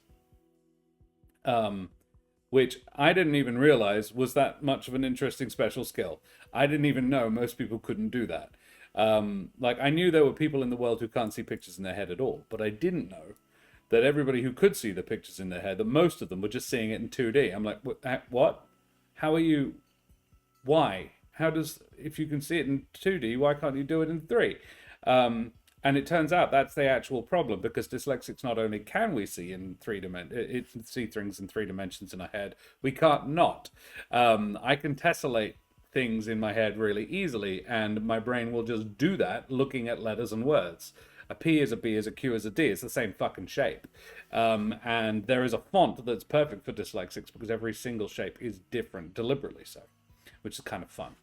But consider for a hunter-gatherer, the ability to imagine a space in 3 dimensions in their head is far more useful than the ability to determine between a P and a Q.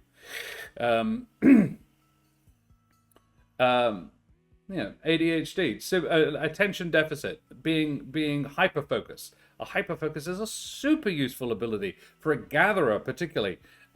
Just sort of, yeah, I'm going to pick all the fucking berries.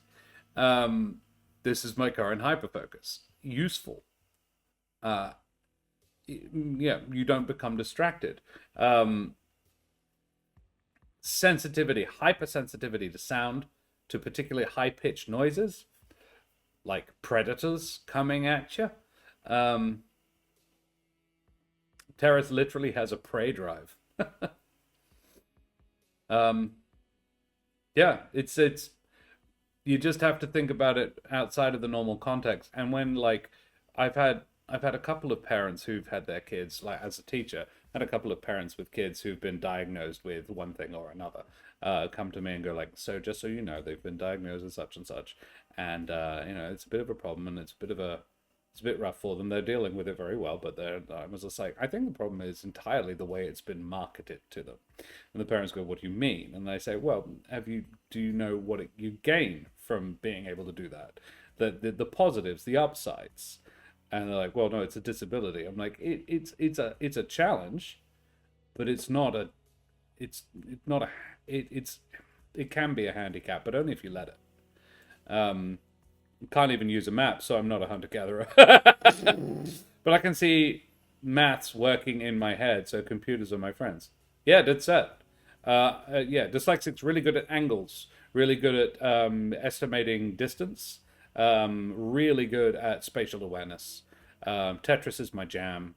I actually never really got into it, possibly because I found it really easy.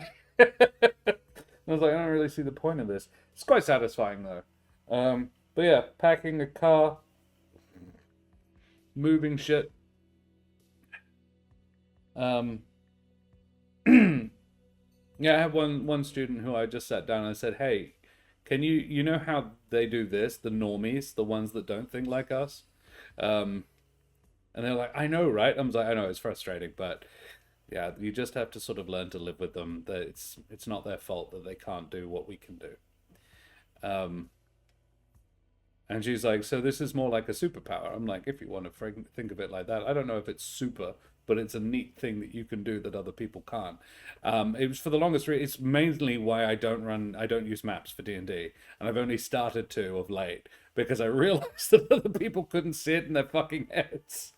I was like, I can see everything. Like the map is there. How do you not? So what you're saying is I need to hire you to pack my vehicles when I move. Yeah, I mean, all of this, Terrace, I need to be there to pack it up for you and then unpack it and then reassemble it, as it sounds like, because you don't like IKEA furniture, whereas I kind of enjoy IKEA furniture. It's like a Lego set. It's fun. This one's long, chat. Sorry. The dog is being very obliging now as well. Yeah, she's my writing desk now. When is a raven like a writing desk? When it's a dog! But ravens aren't dogs. That doesn't make any sense. Okay. I have finished. The novel is complete. How many pages? Almost 2. So, a reminder, the prompt was... The hunting horns ring out early tonight, and you know that this night you cannot walk unseen and unheard. The wet thump of your fleshy heart would betray you. The other lords of the Starless Court would mark you as easy prey. What do you do instead? And just a reminder, Sam ended his last entry with a question, ever had something similar in your realm? To which Calenna has responded. Yay, good. Old Anlian is much like the new in that there are always tussles for power and the delicate balance of getting what you want without triggering unwelcome responses in your fellows. As you may have gathered, I made an error in maintaining that balance among my closest courtiers, and while I believe their response to be disproportionate, I'm sure they have their reasons for such gross disloyalty. I've yet to decide whether I will bring them under my will once more, or simply dispatch them so they can be of no further trouble. Interesting. To my irritation, the Starless Lords are on the hunt tonight, and a beating heart will bring them down on me before you have a chance to blink. Since you accepted my offer, I can only assume you have a vested interest in keeping that heart beating, and have thusly contained myself to these 4 walls. I cannot say they bring me much joy.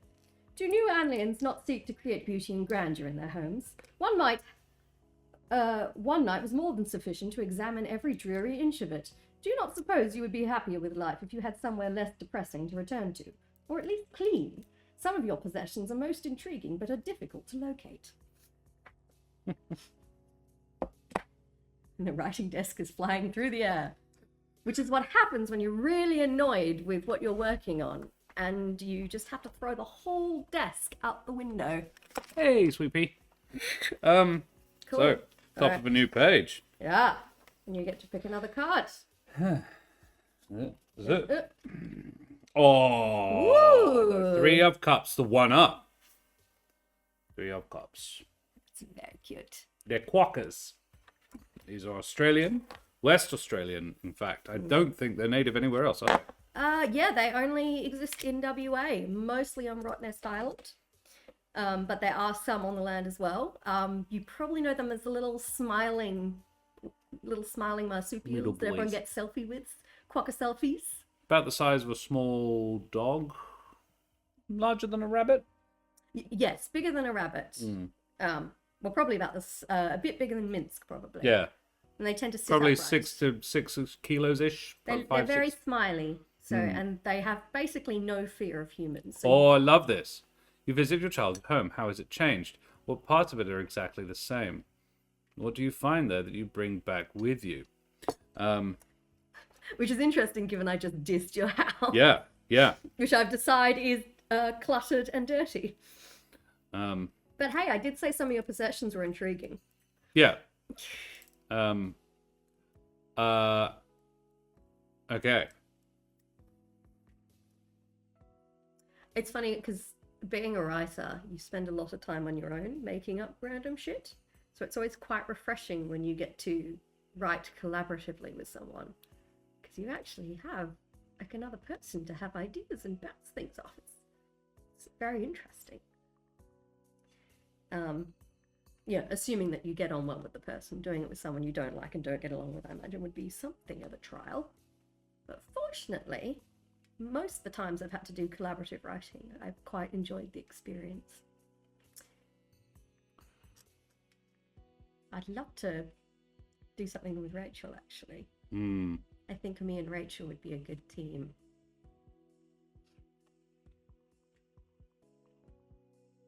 But it's that usual thing of, when am I going to have time to do this?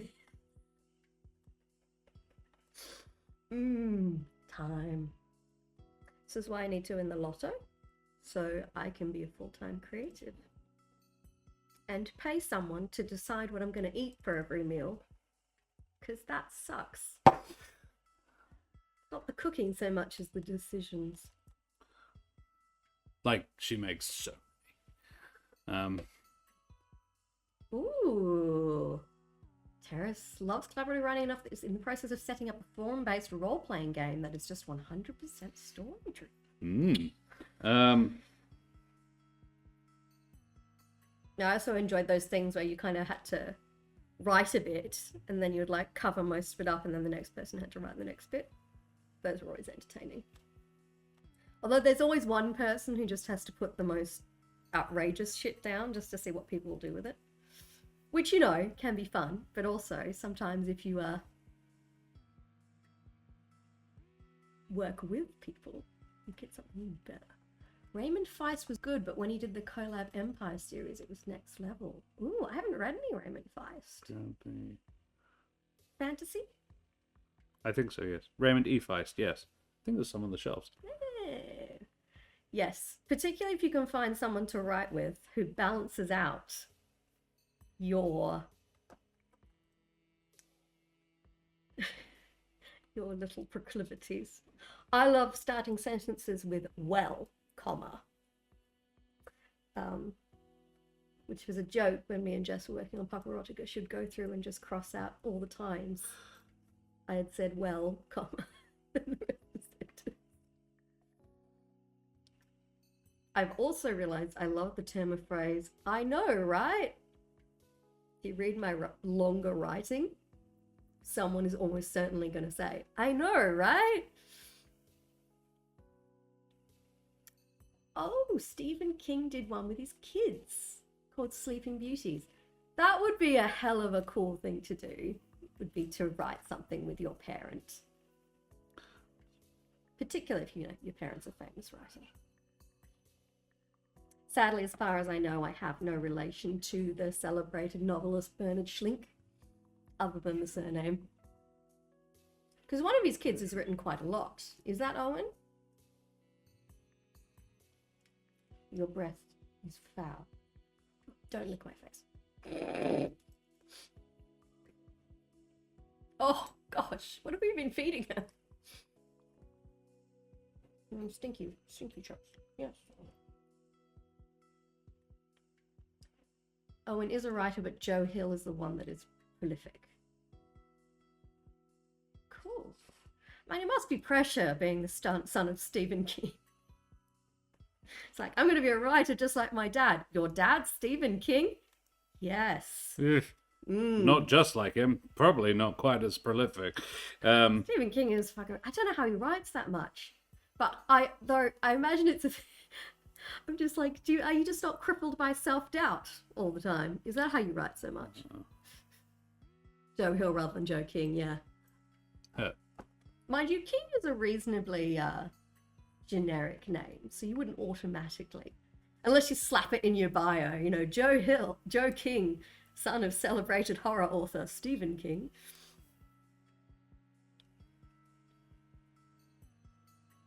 Like, generally speaking, not that it helped because he's also a horror writer and looks exactly like his dad. My wife was somewhat related to Les Murray. He was a very nice guy from what I heard. Whoa.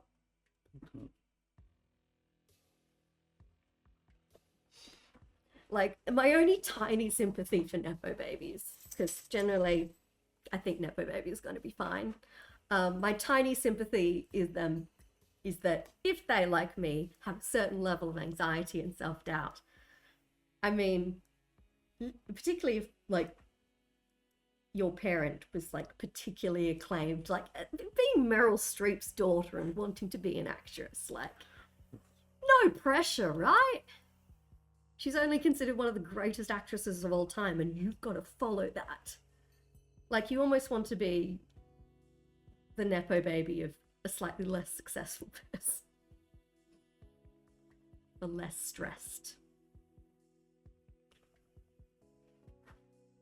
Like, my dad was reasonably well known in scientific circles before he retired. If I'd become a scientist, I imagine there would have been a certain amount of, are you related to Tony Schlink? And I'm like, yeah, it's my dad. No, I haven't had a breakthrough.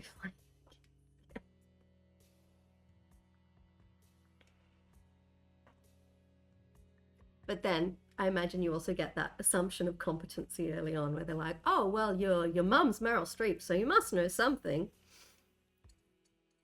I don't know. I think I'd go looking for it immediately when I find out someone is such and such as child and then the acting, and then they come along and perform. I'm just like, okay, so let's see if they're any fucking good. Like, I will immediately assess them, and probably harshly.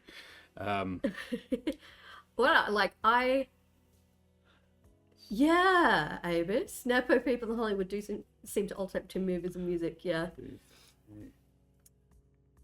The Nepo babies I really respect are the ones that didn't just kind of coast in on familial reputation, like actually went and studied or something. So, they went to acting school, or they spent time, on smaller projects doing little roles and, like, learning. They didn't just, get their parents' agent and start aiming for the top. Which, honestly, if you do have a little bit of self-doubt, probably makes you feel better, because you're like, I'm just going to go away and learn how to do this before I expose myself before a massive global audience.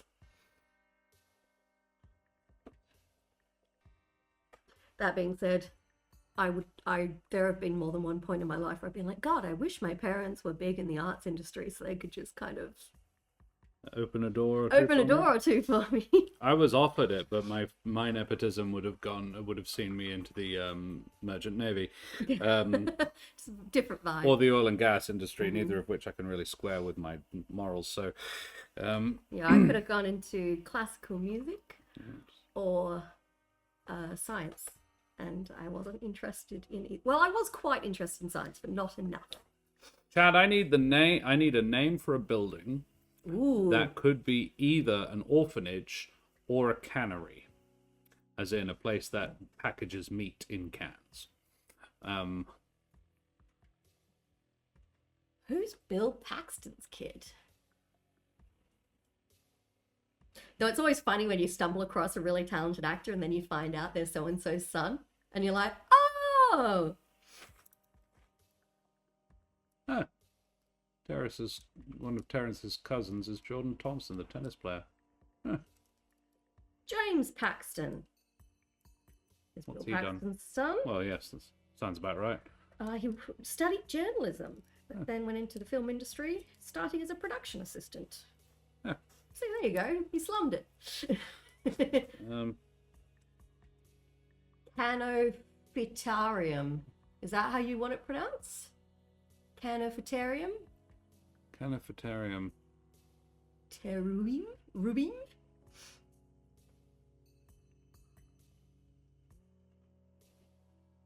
I kind of want like Mistress Iskander's home for discarded meats. You know, that sort of can or fitarium. Yes, no, I got it. I didn't. Well done, Avis.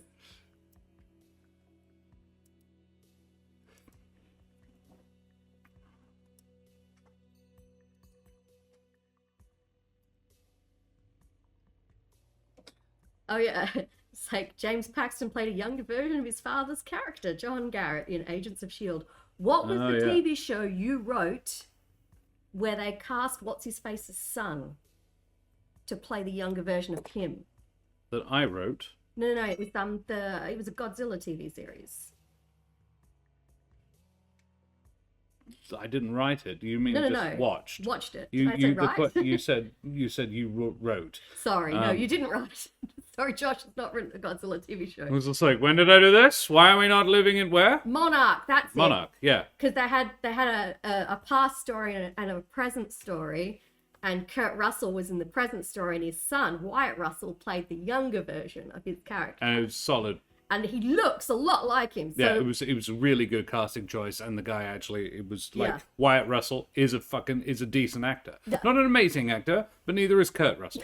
But a pretty good, like, a very solid actor. Yes, Josh would write an amazing Godzilla. I think I would, though. Yeah, you would. Because you have no tolerance for scientific inaccuracies and a love of big things punching other big things. I do. I love all of those things. I love science and giant robots. And kaiju movies. I do. I like. It's never been like oh god, I fucking love kaiju movies, but actually I do fucking love kaiju movies. You were so excited when Pacific Rim came out. I was, but that was the robots punching the giant kaiju. That was Rock'em Sock'em Robots, the movie. Yes, please. Avis has also suggested Mr. Smeagol's Sweetest Meats. Mr. Smeagol's I'm keeping Mr. Smeagol's. Mr. Smeagol's. Smeagol. Mr. Smeagol's. Smeagol's House of Nourishment. Improvement.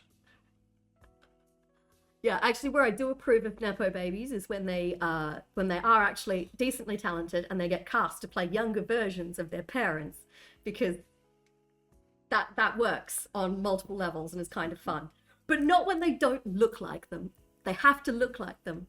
I don't want no Nepo babies who don't look anything like their parent being cast to play the younger version. That's not going to work. They've got to be the spit of them and reasonably talented, and then it's satisfying on multiple levels.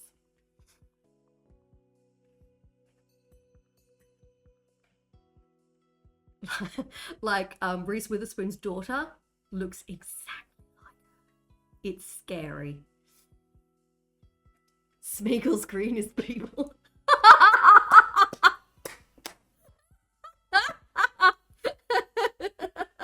If we gave audience inspiration, you just got one, Avis. Smeagol's green is people.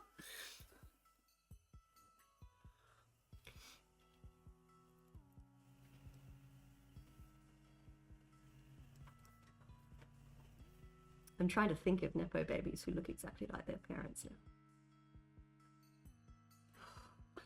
Isle of Fisher's fairly, not like spitting image, but looks quite a lot like her mum. Wouldn't even be the first. Just gotta Google Nepo babies and see what comes up.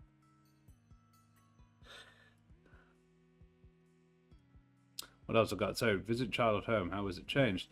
What parts of it are still exactly the same? What do you find there that you bring back with you? Okay, I'm done. Visited the orphanage today. Ooh! It's been repurposed. So they were chucking everything out. Grabbed a few things to spruce the place up a bit. The tapestry was matron's. Don't know why it was still there, but hey. Mine, and then I've crossed out mine and said ours, I guess, now. Kind of fun to retread the old ground. Picked up my old locker, so I've got somewhere to store things. That's the issue. The frontage is still the same, which is odd because it's going to be a cannery. Better than a pie factory, though, a little less on the nose. They don't seem to want to even change the name. Mr. Smeagol's House of Improvement kind of works for a cannery, if I'm honest. Don't know who Mr. Smeagol was. This might not even be the first rebrand. Sam took the criticism on the chin then. He was like, nope, it is a mess. That's valid. I have nowhere to the store reason stuff. is I don't have anywhere to store shit. Yeah. Excellent. There you are. Cool. Card me. Card you.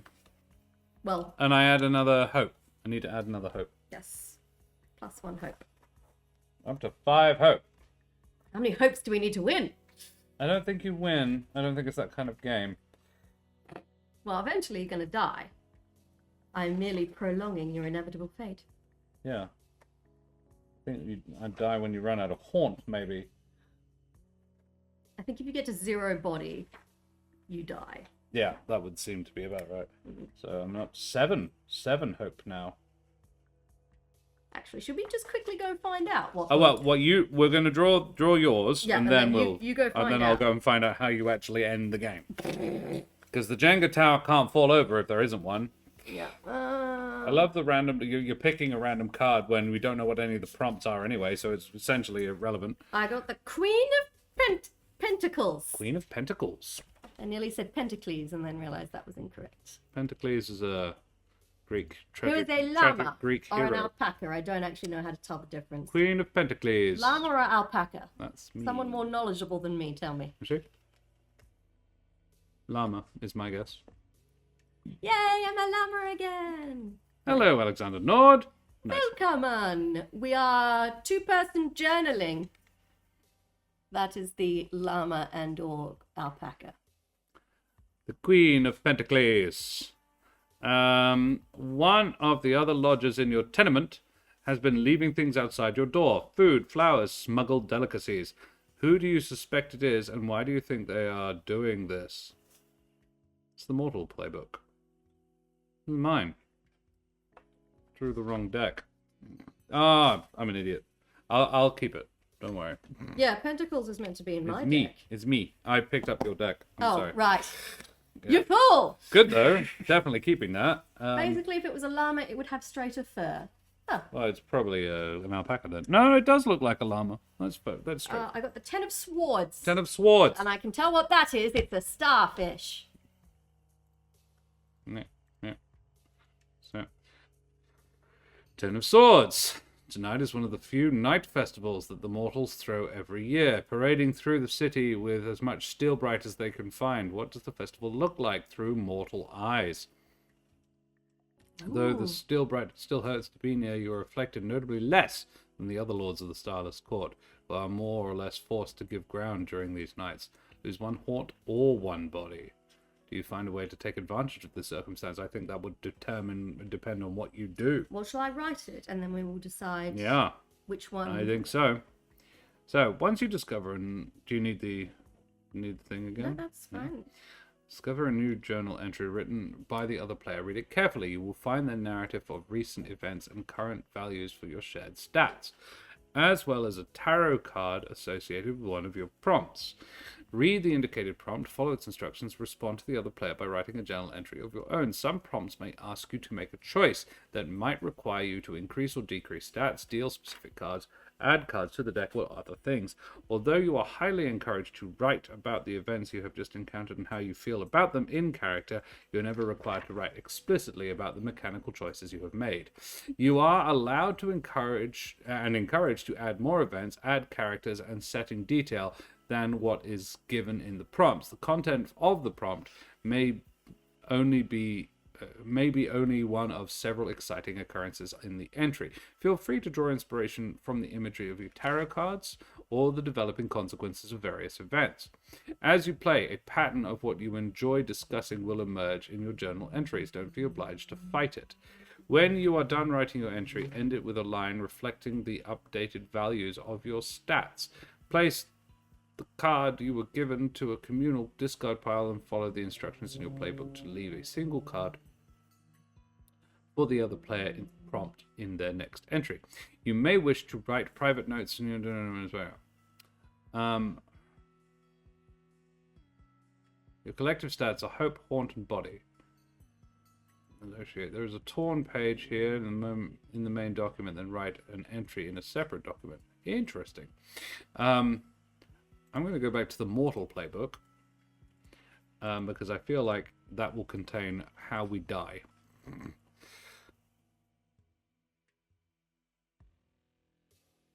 Oh. Interesting. Mm-hmm. So it's the Major Arcana, basically, is how the game ends. Most of the Major Arcana have gold writing, so like the Fool, this is the last journal entry of the game, write whatever you see fit to write, conclude your shared story. It's the last journal entry you will write at the end of the game, deal the world from the Pale deck to the Immortal. Yeah. So eventually you will draw a card that will prompt you to draw a Major Arcana, and that will... Yeah. Cool. But then how do the hope, haunt, and body affect? So, if I begin my day with 0 body, I have to give the death to you. If I have 0 hope or no cards left in the night deck, you deal the star. So if we run out of cards, can be the other way. If you do not know what will happen to your body. No. Yes, I've read that. And then if you've got the Immortal deck, I feel like the Immortal has more power here. In the event you receive conflicting instructions,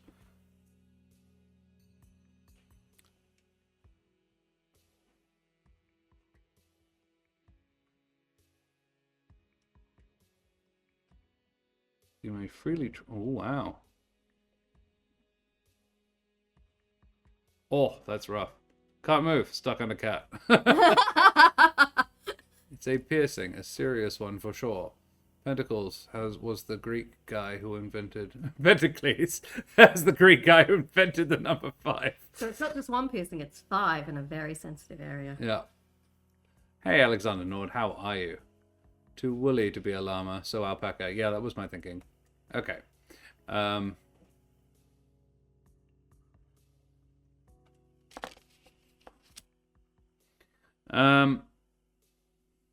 Yes. If you begin your night with 0 haunt or no cards in the day deck, you must deal the Magician.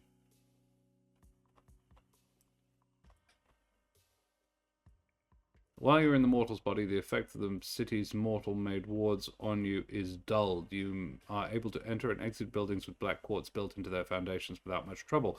Close contact with steel-bright weapons will cause you substantial amounts of pain, but does not debilitate you.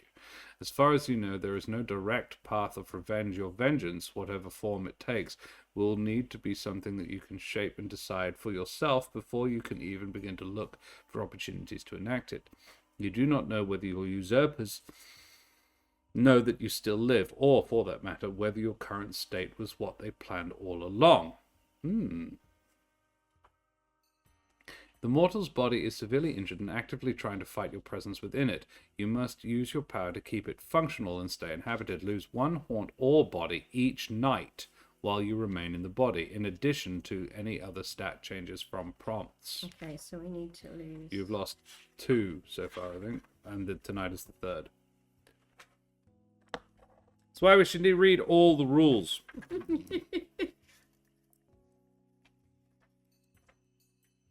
So yeah, 1, 2, 3. This is the 4th night.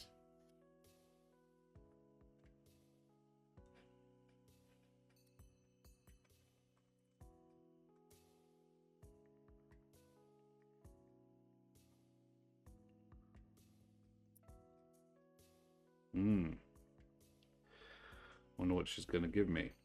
Don't have power for the whole morning. Just got it now. Ah, Ugh. Alex, that sucks, man. I'm sorry.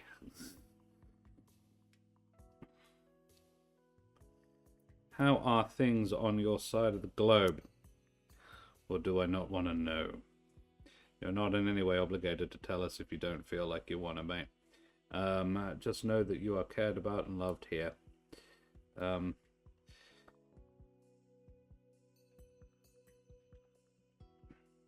We are playing a game called inHabitation by Kaiya J, a very talented TTRPG creator, who sent it to us to playtest. This isn't even out yet. You can't get it anywhere.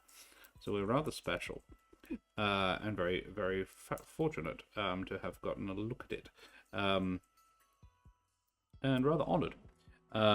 We did a playthrough of Galatea a while back, and yeah, it's a good little video. It was a fun game.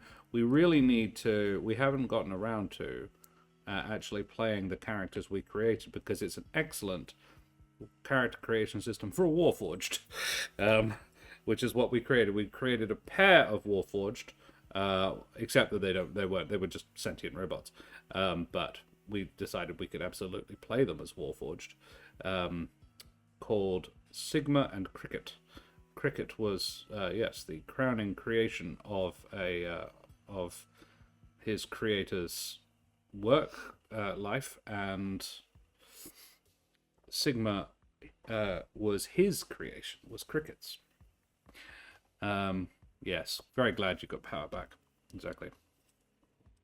And the two of them eventually ran away together because it was becoming dangerous to be sort of looked after by this guy, even though we liked him, but he was becoming stressed and erratic. And it was becoming dangerous for us. I'm going to put the potatoes on quickly, because they take about an hour to cook properly. Boil some potatoes, you boil them, and then you pop them in the oven. Oh, I hate the smell of paint drying. And yet he likes the smell of glue. It's possibly because I've been painting for the last, I've spent 7-8 hours in the last 2 days painting. I'm a bit sick of the smell. Be back in just a second.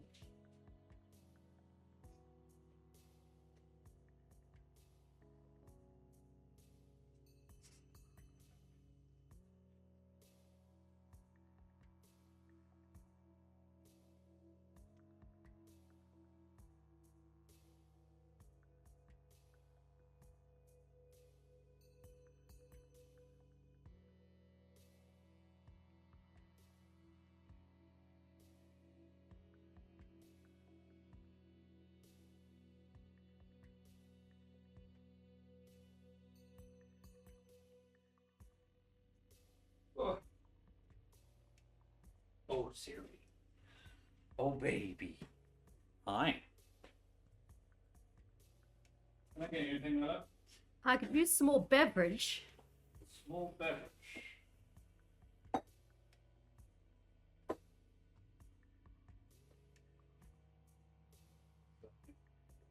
That.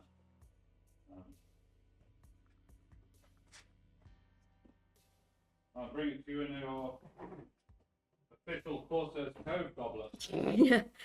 By that he means these two quite hideous dragon. Don't spoil it. Oh, okay. We got some goblets.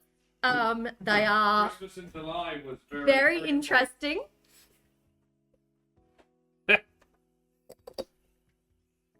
There is nowhere to put it now.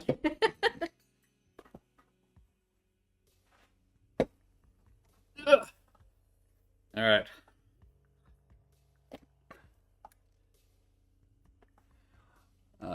Was volunteering on the Rebels.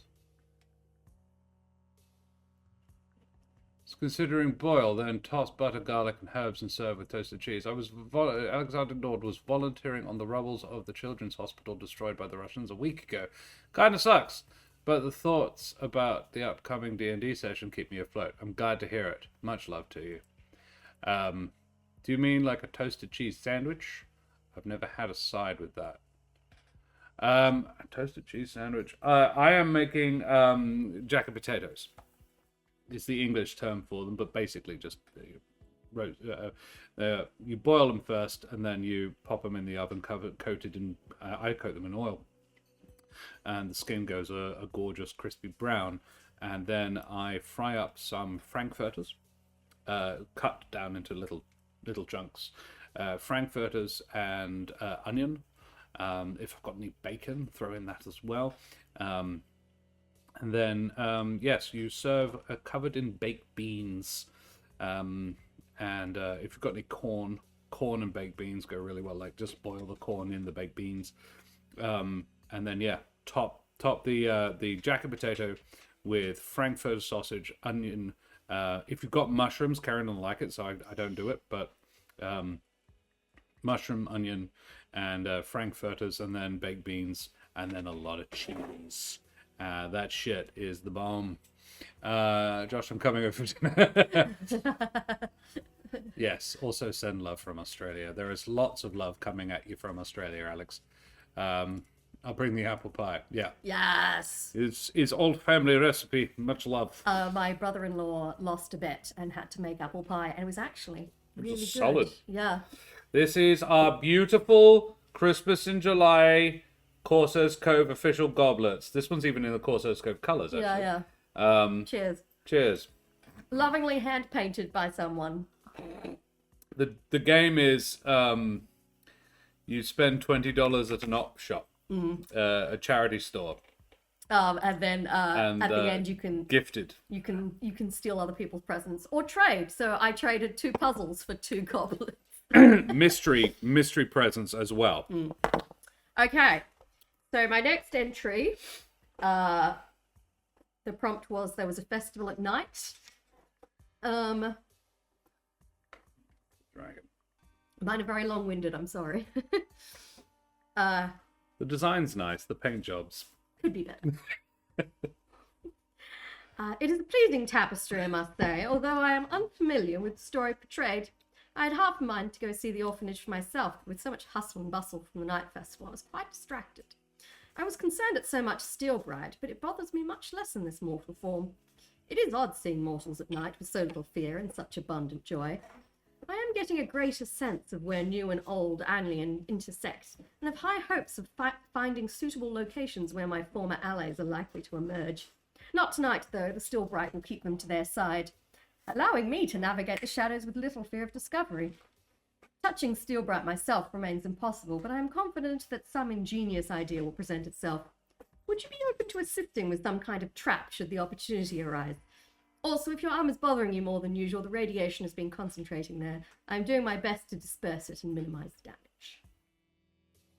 So how much have you shifted the stats? So it's either -1 haunt or 1 body. Yeah. Each turn. And a total of 5, because this entry I have to take 1 away as well. Yeah. So we have 9 body and 4 haunt. It's gonna be a lot of body, hey. Yeah, I was thinking 4 body and 1 haunt. Yeah. Or we could do 5 body and no haunt. Oh no, definitely not that. Okay, so we have. So I feel like if we get to body, I die. So we get down to 5 body and 3 haunt. And 7 hope. And 7 hope. Got so much hope. So much hope. We're abundant of hope. All right. Well, I drew the Queen of Pentacles. Yes. Well, I dealt, and I picked it, but you're gonna do it. I'm gonna do it because it's pretty. They're actually quite pleasing to drink from. Yeah, We had Riesling out of them last night. Like, we've used them several times. We had champagne out of them on Christmas. Yeah, we did. The House of Hope. Yes. I felt good that I was able to rescue Hope. Do you want to back up? Come back up? Come on, then. There we go. Yes. The Papa returns. The Queen of Pentacles. One of the other lodges is nearly leaving food. One Hope or one Body. It's got to be Body. Now. I'm good for Hope. And it's the friendly Or alarmed name, by the gifts. with the beautiful soul. Yeah. But it doesn't alarm you because has he realized that you are injured? The Queen of Tentacles. Oh, Terrace! They're having Christmas in July on the 25th. He's cooking a suckling pig on a spit. How dare you? I mean, ours was pretty fucking epic food-wise. Oh, yeah. But there was no suckling pig on a stick. I'll point that out to Dad. Because he So needs... my friend Terrace did They a had a suckling suckling pig on a pig. stick, I mean, when like- he's got his new kitchen, he might actually be able to do that. This is the problem. The oven's not big enough. Oh, you do it in the garden. Over Well, the bonfire. yeah, you do that. Yes, how do you do it, Terrace? Do you do it in the garden over a bonfire, or is this a more of a special oven job?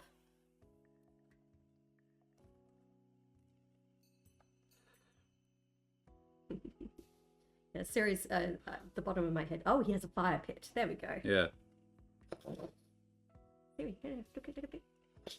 You don't like me playing with your ears. Oh, what did I call him? It was Henry something. Henry Corville? Henry Corville. Yes. A special rotating spit. So does it rotate itself? Or do you have to stand there slowly turning the handle? I'm trying to decide which I would like better. An auto-rotating spit or a manual spit? Where you have to stand there slowly turning it. Electric. I like to think that's the sort of job you delegate to a reliable child. It's like you have to stand there and turn this handle slowly. One rotation a minute. I seem to think you used to be able to train. They used to train dogs to do it. Rotate a spit. Yeah. Just walk slowly in a circle or something. Do you reckon we could train Siri to it? I sincerely doubt it. Unless there was a ball. It would have to be a pretty heavy-duty contraption. Some sort of ball chucking, rotating spit thing. Terrace also has a manual one, but it's too small for a whole suckling pig. A rabbit, maybe. Not that I'm offering any of my rabbits as tribute. Hello. Can do a leg of lamb. Just remembering, like, Baldur's Gate, I'm just merrily looting, and every now and again, you know, it's a humanoid hunk of meat. So, you know, it's a dwarf's leg or something. I'm like, you know what? I don't need to loot this. Like, even my looting has a limit, and collecting the body parts of sentient beings is apparently the line. Apart from Dribbles the clown, because You're not going to eat that. I'm not going to eat Right. that. I'm going to return it to Well, the circus for It's a actually, reward. the reward is shit. I think I might have already stolen the reward as well. No, there are several options. Oh, okay. But what's hilarious about it is that you have to do so much of the game to be able to get it. By the time you get it, it's not relevant. Like, it's just like, oh, this would have been dead handy when I first, like, when we were going through Rivington. That was an appropriate level for you. But you have to go into the city, find all the bits of dribbles, assemble them, and bring them back. I'm like, that takes ages. Dribbles the clown. I think I've only got 3 bits so far as well. It's hard to go through the game without finding at least part of dribbles, is the hilarious thing. But some of it is in really obscure places. I Yeah. Googled it, because I was like, I want to find... It's not an achievement, but I just want to know what you get. I'm a completionist, which is why I'm trying to find it. I've actually never completed it since it's too late. You'd find... Yeah, exactly. Raw has been carrying around a dead bird and throwing at things since the end of Act 1. I was carrying around a corpse for a while, and I didn't realise. And then Josh was checking my inventory, and he's like, no wonder Lae'zel's carrying so much weight. She's got a body! And I'm not even sure why she was carrying the body around. She just was. She just picked up a corpse. And then we had to find somewhere discreet for her to throw it away. In case throwing it, because the still watch was still very much alive at that point, and I wasn't sure how they would react to me throwing a corpse on the ground in the middle of broad daylight. Although Lae'zel could have taken them, she's tough. Gosh, it really is blowing a hoolie out there.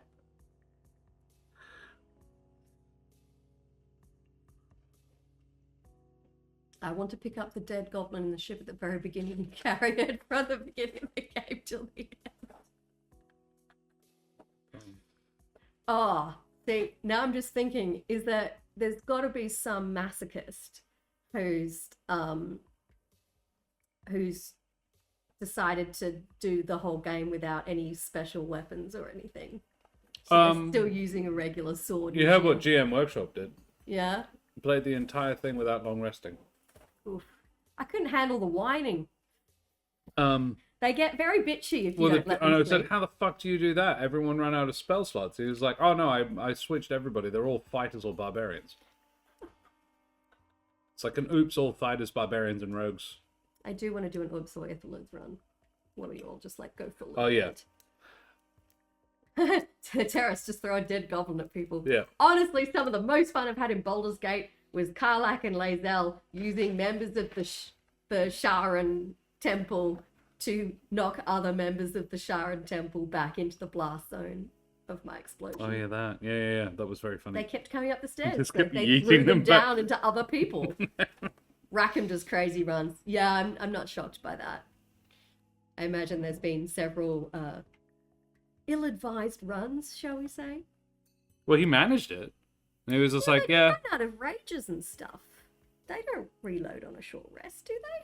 Apparently, also, if you take a long rest without enough food, it doesn't work. But you do still recharge things. Okay. I don't know. It might also... I mean, rages are a relatively minor thing, so it's basically just you down to basic attacks. Fighters are fine with that, so are rogues. Yeah, particularly if they're tough enough. And if you I think it does all reset if you Die? No. Yeah, lots of potions, obviously, because there's no healing. But yeah, if you what's the word? Like there are... Whoa! Jesus. Wind just blew open the dog door and just like wafted the curtain well out. Oh yeah, if you respec, everything resets. So if you like, hey, I'd like to change my class and become a cleric. Yeah, you gotta find so you the pay workaround. 100 gold and you just back to full everything. Yeah. I think. Yeah, if anyone who joined us later is wondering about the background, we're actually in the dining room right now because Josh's Nerd Nook is being repainted and it hasn't dried yet. So everything's sitting out in the dining room. Hence the slightly different background behind us. And that rustling you hear is Sammy the foster bun foraging behind us. And Siri has decided to put all her weight on my left leg, so it will be numb shortly. Nerd Nook. Yeah, because it's like this, it's got this weird, like, the layout of the house is weird. So we've got this kind of area off the kitchen, which is technically meant to be a dining area, but... You could just about... Put a table and chairs in there? Like, there was a table in there, but it was built to one wall, and it had a single post in the middle, and you had to sort of scooch it past me to get around it to the far side. And I was like, it was like a breakfast bar, really. And I was like, yeah, I could see that, but without that there's no fucking reason for it, and it's not large enough to put a table in, really. No. So it's the Nerd Nook. But it's excellent to put a desk and a bookshelf. So I can stand in the kitchen talking shit while Josh is on his computer. Yeah. Now you understand the comments about the paint smell. Yes. Yeah, the house smells like paint. Yeah. But I have now finished painting the main room. Except for the ceiling. Well, yeah. But We're working on that. that's a task that's future Josh's problem. Yes, Fuck that guy. One house I'm looking at has a reading nook, literally an inbuilt bench and a window with storage for cushions in a sunroom. And if I get that house, that will be my nerd nook. I want a dark green room. Saw a video on Instagram of, you know what's awesome? Dark green paint in your house. And it just showed a bunch of rooms. I was like, all of those are actually excellent. Jarrah bookshelves. Jarrah and dark green walls. Fuck yeah. I mean, I want to think... This is my mum and dad were like, no, horrible, ew, yuck, it'll be all dark. And I was like, yeah, it's the best. Like, no, we need sunlight. And I was like, you're not a fucking plant. I like, my dream house has like a reading nook. It has a secret library with a hidden entrance. I would go double with it as well. I want a bookshelf that when you can pull out, and there's actually like a bigger bookshelf behind it. I'm like, secret bookshelf, and then actually you pull a different book, and then it opens up. There's a whole fucking library in there, but it's a tricksy one. And it's like, I found the secret. No more secrets to find there. And no there way. is. I also want an attic. With windows, so we can go and hang out in winter in the sunshine. Preferably accessible by a spiral staircase. And have a typewriter up there. And there'll be the bunnies will have their own room with an outdoor area. Terrace is also sort of designing a pool that looks like a pond rather than a pool, with a spa, a barley hut, and a pizza oven in the pool area. Party at Terraces at some point in the future, gotta say. We do have a barley hut next to the pool, which is kind of handy. Unfortunately, the barbecue out there doesn't work, which is sad. But we have another barbecue that we own. There's technically like a brick barbecue built in here, and then there is another barbecue out by the pool area that doesn't work, and then we own a portable barbecue that is the only one that works. I mean, it's portable, it's got wheels, but Yeah, it's a full-size barbecue. Yeah, it's a barbecue, but It's not a travel it's not barbecue. built in. So that is sitting in front of brick barbecue. Yay, we have a standing invitation to Terraces once they've moved. And I haven't been back to Queensland since I was like 3. So. All right, here we go. Ooh. So yeah, disperse it and minimize the damage is the final line. I was like, thanks for that. Have you been making eyes at Henry? Because he's been leaving us presents. He's sweet, but I don't want him getting too close. If things go poorly for me, I'd rather no one else be in the blast zone. That being said, I left him something back. A poem. Just a scribble, but might bring him some light like he brought me. Enjoy the macaroon. I left you the last one. Oh yeah, I'm down for whatever at this point. I love that. Not a long one. And we gain some body. Yes. Which is good because I have depleted it. Somewhat, yeah. Back up to 6. Got The daisy. 7, 3, and 6. Oh, Siri has an invitation too. That will be a trick. I have to drive Road the Nullarbor with trip. that fucking dog in the car. Oh, should be all right after the first 15 The minutes. first 2.5 days. Anyway, present me a card, sir. Oh yeah. That. That one, that deck. You want just the top one, or like no? Let's do it properly. Yeah. Well, I need to go and check on the potatoes. The Ace of Swords, Ooh. which is a swan. Feel free to bring Siri too. Our dog's 100% fine. She's not. Should get used to them. Yeah. Wouldn't you, Puppet? Yeah, at least anything. Like, technically, Reflect on the dangerous and lonely vista of Old Anlian. How long have you lived there, and what wonders have you been alive to witness? How has it changed over your lifetime? What places or experiences will live only in your memory during this day? Night only, you may freely transfer points between haunt and body. Ooh. So we have 3 haunt and 6 body. Do you want to transfer any? I don't. But it's not quite adversarial, but I don't think like you have necessarily 100% my best interest at heart. Reflect on the dangerous and lovely vistas of old Anlian. Oh, Sam.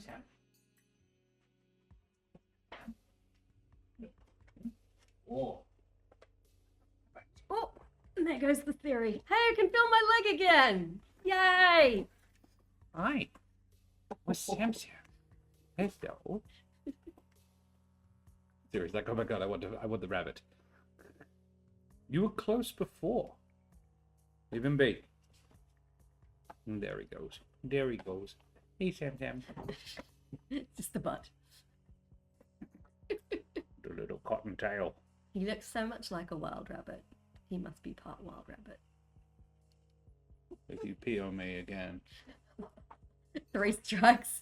We're messaging out the of rescue saying, out of we my need to fucking tag him house." out. He's pissed on Josh 3 times.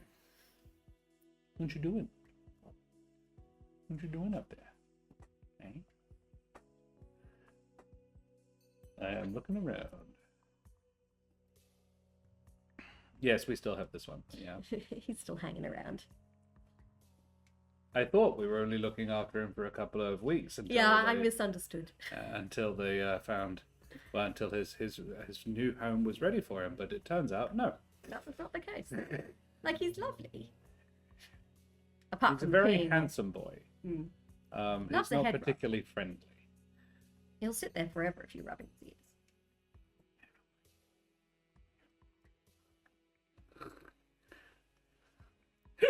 You know darn well that is now the family bunny. Yeah, this is the trick, Sweet Pea. There's a lot, and yeah, we may well be fostering him for a solid minute. But the family bunny is Guinea. Sulky bastard. I still have my Rexes. I'd launch one at you. Nah, it's all good. I think the plan at this point is to wait for Guinea to pop her clogs and then... Then we're getting a pair of massive rabbits. Oh, Oh. Oh, Sam. What you doing over there? No. Didn't. Very nice. Hey, buddy. No touch. What you doing? So what I'm going to suggest, not right now, but after the next sort of back and forth, is we call it and then come back to it next week.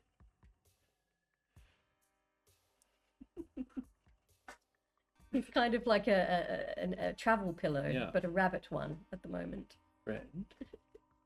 How's it going? Oh, I would love you were some happy to sit Flemish there. Giants terrors. They'd like, yes. Like, I'm aware that they will eat a fuck ton of food and have massive poops, but they'll also be really chill. I mean, yeah, I actually, my sort of ideal rabbit was Minsk. Yeah, Minsk was pretty great. Size-wise. Yeah. Minsk was nowhere near a Flemish giant, but he was a big rabbit. He was what? How much did he weigh? 5 kilos. 5 kilos, yeah. Siri is 7. Let's put it that way. This one is maybe 1.5 kilos, I wouldn't have thought. Not much heavier than that. Siri. What you doing, Sammy? Yeah, likewise my chair. Pee on either me or the chair. Back to the rescue with you, sir. You picked me up. Yeah. Head drops.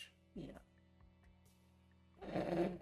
This looks so funny. Yes, you're reaching off.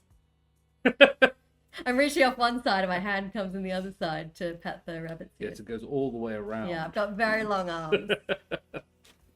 Massive New Zealand white that have given Siri a run for their money. Not surprised. Yeah. Yeah. Still mildly sad we gave Minsk away, to be honest. Yeah, He was a friendly boy. he was lovely. But he is going to a family where he'll be much loved and spoiled. And now we have this little bastard. It was an entire buck through and through. P-flinger. Oh. Yeah, no. Hard pass. Time to continue watching for bed. If I fall asleep, see you next time. No worries, Avis. Bye.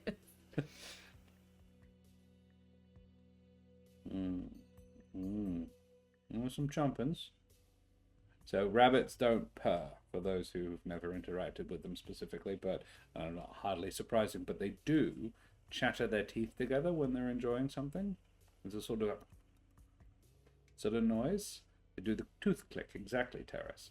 And we call it the chompins. And I did just get a little bit of the chompins. I'm pulling his ears now, which they do quite like. He's got very warm ears. The good blood flow there. Good blood flow, buddy. That's good. It means he's not cold. They have cold ears. Yeah. They're chilly. It's not that warm. It's not that cold tonight. It's windy, but it is. There's cloud, so it's not too chilly tonight.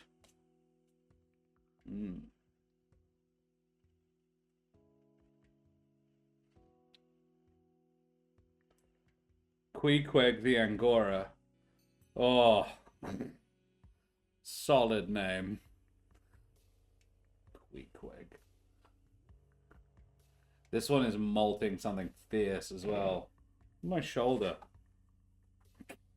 That's not light. That's the fur. That's the flu. Now, because you can't be too comfy up there. Funny bunny. What do you think, mate? But I went from, 8 years ago, I went from being somebody who'd never really even interacted with a rabbit before to being a rabbit owner overnight. Yes, I am half bunny now. And this one is the fourth we've had in the house. And, alright, mate, come here. Yeah, that was my concern. Come here. Come here. The scrabbling.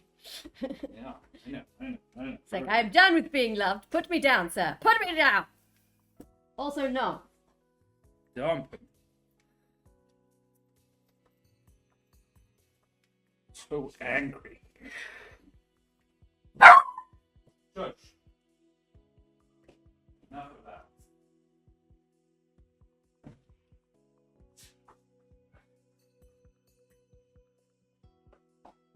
Now, felted rabbit fur on the kitchen floor.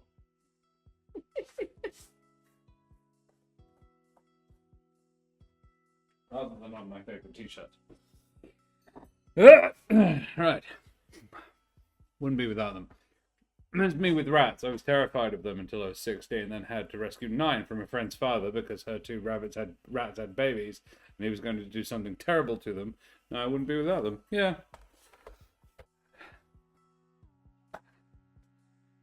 We had all sorts growing up. We had gerbils. It was mildly fun. They're not the most interactive pets. Ours weren't anyway. Because ours were dickheads. I also think they were probably just like small children are not the best carers for any animal. Particularly really small ones. We had the largest was quite placid. We had Tom, Dick, and Harry. And Dick bit people. Dick really lived up to his name. Harry was really hard to control and pooped a lot. And Tom was very placid. He was the biggest. I think Harry was mine. But I was the only person who actually cared for them at all. I was the one who changed the litter in the cage and everything. And I was the only one who ever got them out and interacted with them after the first 2 days. The brothers both lost interest completely, and they were just my rats, I guess, or gerbils. We had them until we moved to Australia, I think. So I would have been about 15. I was like, it's not really, because I also had a Labrador. And then they went to a friend, I think. holiday home for rats pie company. Just wanted gerbils, chinchillas, and hamsters, but not legal. Oh, they're not legal. Oh, Queensland probably. All right. So I was to reflect on the dangerous and lovely vistas of Old Anlian, how long I lived there, and what wonders I've been alive to witness, how it's changed, what places experience live on only in your memory. And for this, not only you may freely transfer points between haunt and body, but given I'm not 100% across the mechanics of doing so, I'm just going to leave stats as is. I'd put maybe one body to haunt. Yeah? But you're about to do that anyway, really, aren't you? You're about to take away one. Mm. So take away a body and you're, yeah. So you have 3 and 5. Yeah.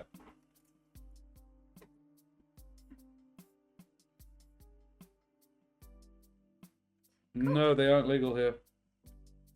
None here, and you can't import them. Bollocks. Oh, yeah. We did bring the lab with us. Hudson came out with and had the last... Oh, well, we moved out when I was 15, and he was 3. And he died at nearly 10. So, yeah, he had a good point. It was 7 years out here, I think. He did have to spend, 4 months or something in quarantine. Yeah. It was quite a while. And he hated it. It was the worst. We went to see him twice, but after the second time, we're just like, we're not going to go back. Because it actually upsets him to see us leave again. And he was in one of those horrible, just a concrete pen, 15 meters long, and he got a half-hour walk on some grass every day. And was just like, he was quite a smart animal, so it would have driven him absolutely up the wall, I'd have thought. And it was a 40-minute drive to go see him. Poor bugger. Yeah. Anyway, back to the story. I have not been making eyes at Henry to the best of my knowledge, but there may be differences in etiquette between old and new that have caused confusion, and though leaving him a poem is likely to be more encouraging than anything I have inadvertently done, it is strange to be living anywhere other than Old Anlian, and even every day only reinforces the differences. People are more sullen. There is such a lack of greenery, it makes me long for the gardens of home, even though I did not hold them in any particular esteem when I lived right by them. They were filled with silver flowers once, and I cannot remember when they were removed. By the by, if you can acquire more macaroons, it'll be well worth a poem or two.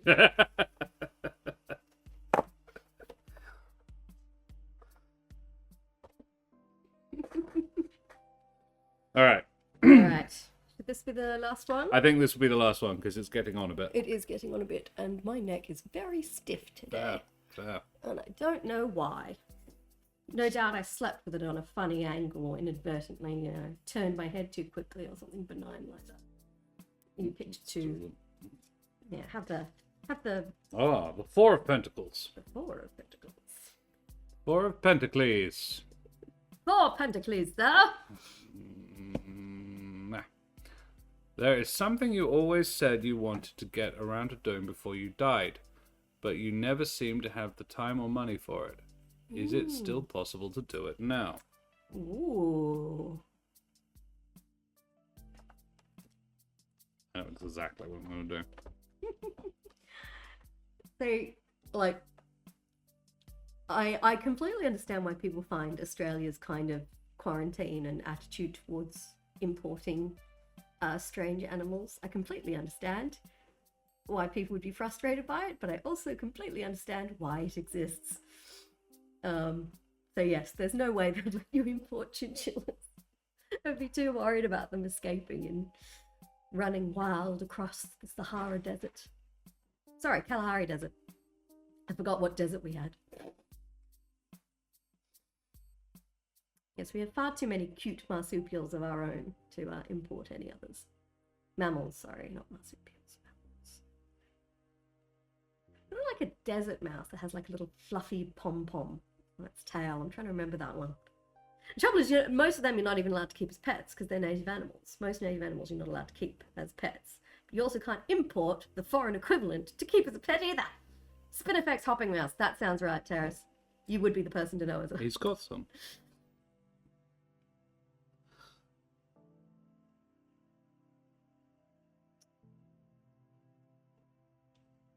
Had them as pets, but they got poisoned by the bloody feed store. Ah. Rude. Bilby. Bilby would be a cute pet. I like Bilbies. For any foreigners in the audience, we do the Easter Bilby. No, we don't. Well, they keep trying to make it a thing. So instead of the Easter Bunny, it's the Easter Bilby. They keep trying to push it. It's never really caught on in the way they hoped it would, but the Mug River Chocolate Company always does Easter Bilbies. Funds raised going towards the rehabilitation of Bilby populations. And they asked when Jesse did the Easter thing, you had to do the Easter Bilby. Had to find the Bilby. Who is the naughty Bilby? Because there was a naughty Bilby.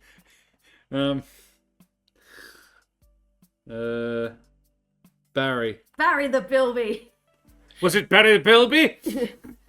If you tell, I don't care what he said. I didn't do it. Hello, Expat Darkness. Welcome. We're doing a little playtest of a two-person journaling RPG called inHabitation. So Josh is writing the journal entries for the mortal character, and I am writing the journal entries for the immortal person who is currently possessing the mortal person. And I am trying to seek revenge on those who cast me down from Old Anglian and forcing me to slum it in the slowly dying body of a new Anglian who has plans of his own. And yes, you have hope, haunt, and body. And I think if body gets to 0, he carks it. Yeah.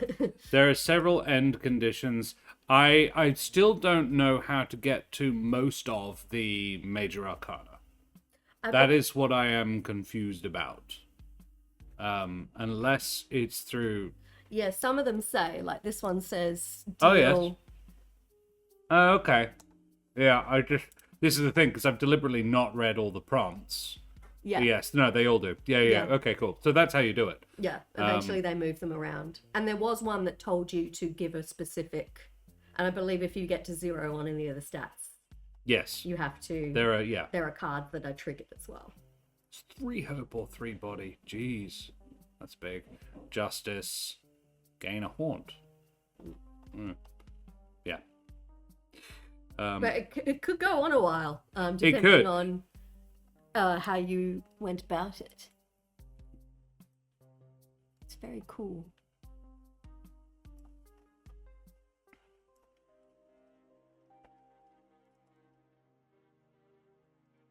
You know, if you were really committed to doing it in the most kind of dramatic way possible, you would buy a special journal and you would mail it back and forth to someone, writing extended letters in the journal. I like the idea of doing it with like a next door neighbor or something, so you can just drop it off, but it's a day-night thing. That would be cool. That would be very fun. And yes, Terrace, if you still have the link for the author's stuff, please do. Yes, please do. Yes, if you begin your night with 0 haunt, you have to deal the magician to the mortal player. And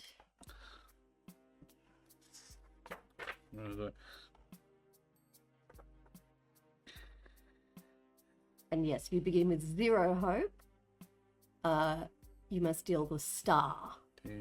And if you get to 0 body, you must deal death.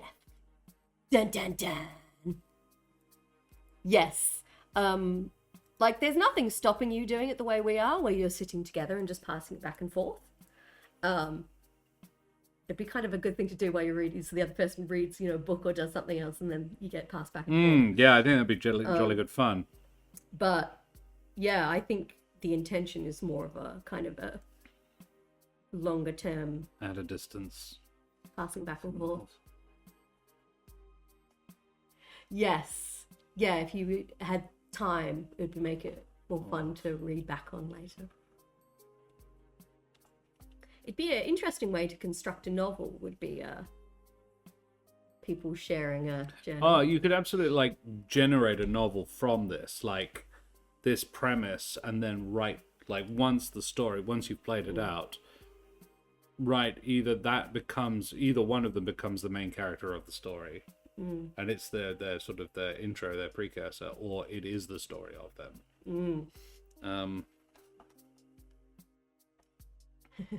Oh, Terrace is pitching it as a 4-person game. 2 people are hosts, 2 people are the inhabited, and they're trying to not let the other pair know. Ooh, that's very fun. Dun dun dun. Take note, Kaiya J. We've got a way to make it more complicated. So you're coming up? Of the same thing. Oh, thank you, sweetie. I love it when you hop up and pick me.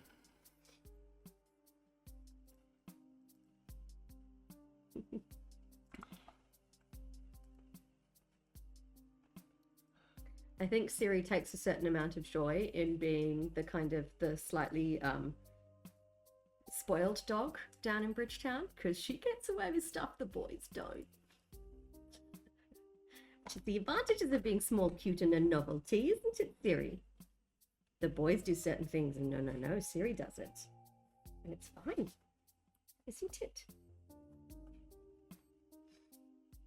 Although you do have to keep an eye on your food bowl, otherwise they'll eat it for you, huh?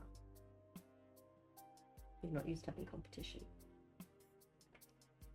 Siri's actually the only dog I've interacted with who doesn't immediately wolf down all their food without stopping. You're just very trusting. Yes.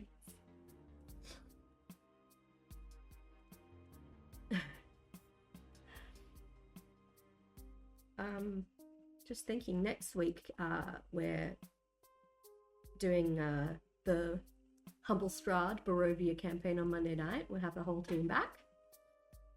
And then we'll have more Baldur's Gate on Tuesday. And then Thursday will be, hopefully, Hearts and Home. the finale of Hearts and Homes. Oh, yeah. And then we'll wrap. So if we're going to keep doing this, we'll come back to it the week after that. Thursday. And do a couple more of these, and then I think we need to restart Elements and Evil again, but I'm just waiting for Brendan. Yes. He's not very well. Giving Brendan some Brendan time. Time for Brendan to be Brendan. Thida gets luxuries because she has the hardest job on the farm. She's the only stock dog and has to move 120 sheep on her own. She sounds like a very good girl. Thida is a lovely girl. She's just not very bright, as I understand it. Hey, not all wonderful people are very smart. I remember my favorite interaction with Thida. Not that I ever really have, but I was Ada Linda. I was complimenting I was complimenting Ada Linda's adopted baby dragon. Such a good girl, so clever.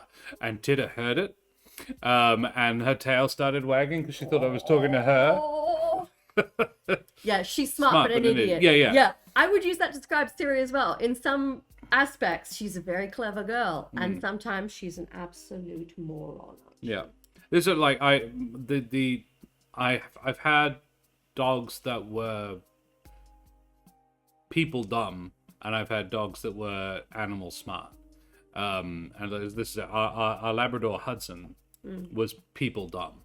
He was person dumb. Like he was person level, but fucking stupid. Whereas Rupert and William are animal smart, rather. They're not quite as bright. They are quite smart for dogs, and I don't think Siri's any smarter than they are. Oh no. Thick as 2 short planks. Intelligence is not the opposite of stupidity, it's one's capacity for it. Ooh, that's a good line. My Doberman Morse, personal protection dog, smarter than me, but an absolute moron when the leash came off. See, Tori, the rabbit who passed last year, was very stupid, but also worked out how to open the cupboard and get his box of biscuits out. Got the cupboard open, got inside the cupboard, pushed the box out so it landed upside down on the floor, spilling the delicious noms all over the back of the house. And we'd left him alone overnight because I think we'd gone to your parents for something. So we come back the next morning and he's just like lying on his side just with this massive tummy, just having had the best night, gorging himself. Yes, Alexander Nor, they separated those intelligence and wisdom stats for a reason, yes. Yeah, I forget, it's one of those distinctions that we'll use sometimes if we're trying to describe someone. It's like, yeah, high intelligence, low wisdom. I'm definitely more intelligent than I am wise. Yes. I got lots of book learning, me. I have footage of a ferret literally rolling a cat tunnel over to a drawer to use it as a step to try and open said drawer. Which was when we realized that Moko was the smartest person in the house. Excellent. Yep. And Tori and Ty, when we were living in the Walcott Street house, had an understanding that Ty was allowed to chase Tori. But only when Tori only in the back garden. The second Tori went inside, it was over, and they both knew the rules. So if Tori was tired of being chased, he would go inside, and Ty would be like, "Oh, it's over now." And that was the... Alexander Norton, autistic bookworm, high intelligence, low wisdom. Vibes. Three of Pentacles. Lose No. hope. Four of Pentacles is one I just did. Yes. Gain one Just hope. gain one hope. We have so much hope, you guys. 8 hope. They're full of hope. It's delicious. All right, final entry for tonight. Take it away. It's a fair point. And I don't need to do anything too serious. Well, I think today I hit fuck it. So today's poem was a little bit more pointed. And a bit more wanna get some dinner. So that's what I did with my off hours. I think the whole sullen people thing is a byproduct of the same thing that they're doing, trying to convince us all that you don't exist. Like, sucking all the novelty out of the world, cold hard logic and work, that's what they want from us. If you want a garden and you can stand the steel bride in the bridge, try the gardens on the other side of the river. Henry left a present on the counter for you. Feel free to give it a go. What is it? It's the recipe. Oh my. There you go. That's cute. You're flirting with Henry. Yeah. Via poems and macaroons. Yeah. Oh, that's a sweet note to live it on, given that you're dying and Yeah. I'm on a hardened quest for revenge. Probably via murder. All right. She feels like the type that would just murder people. So, Kaiya, I think it's great. I don't have any real notes.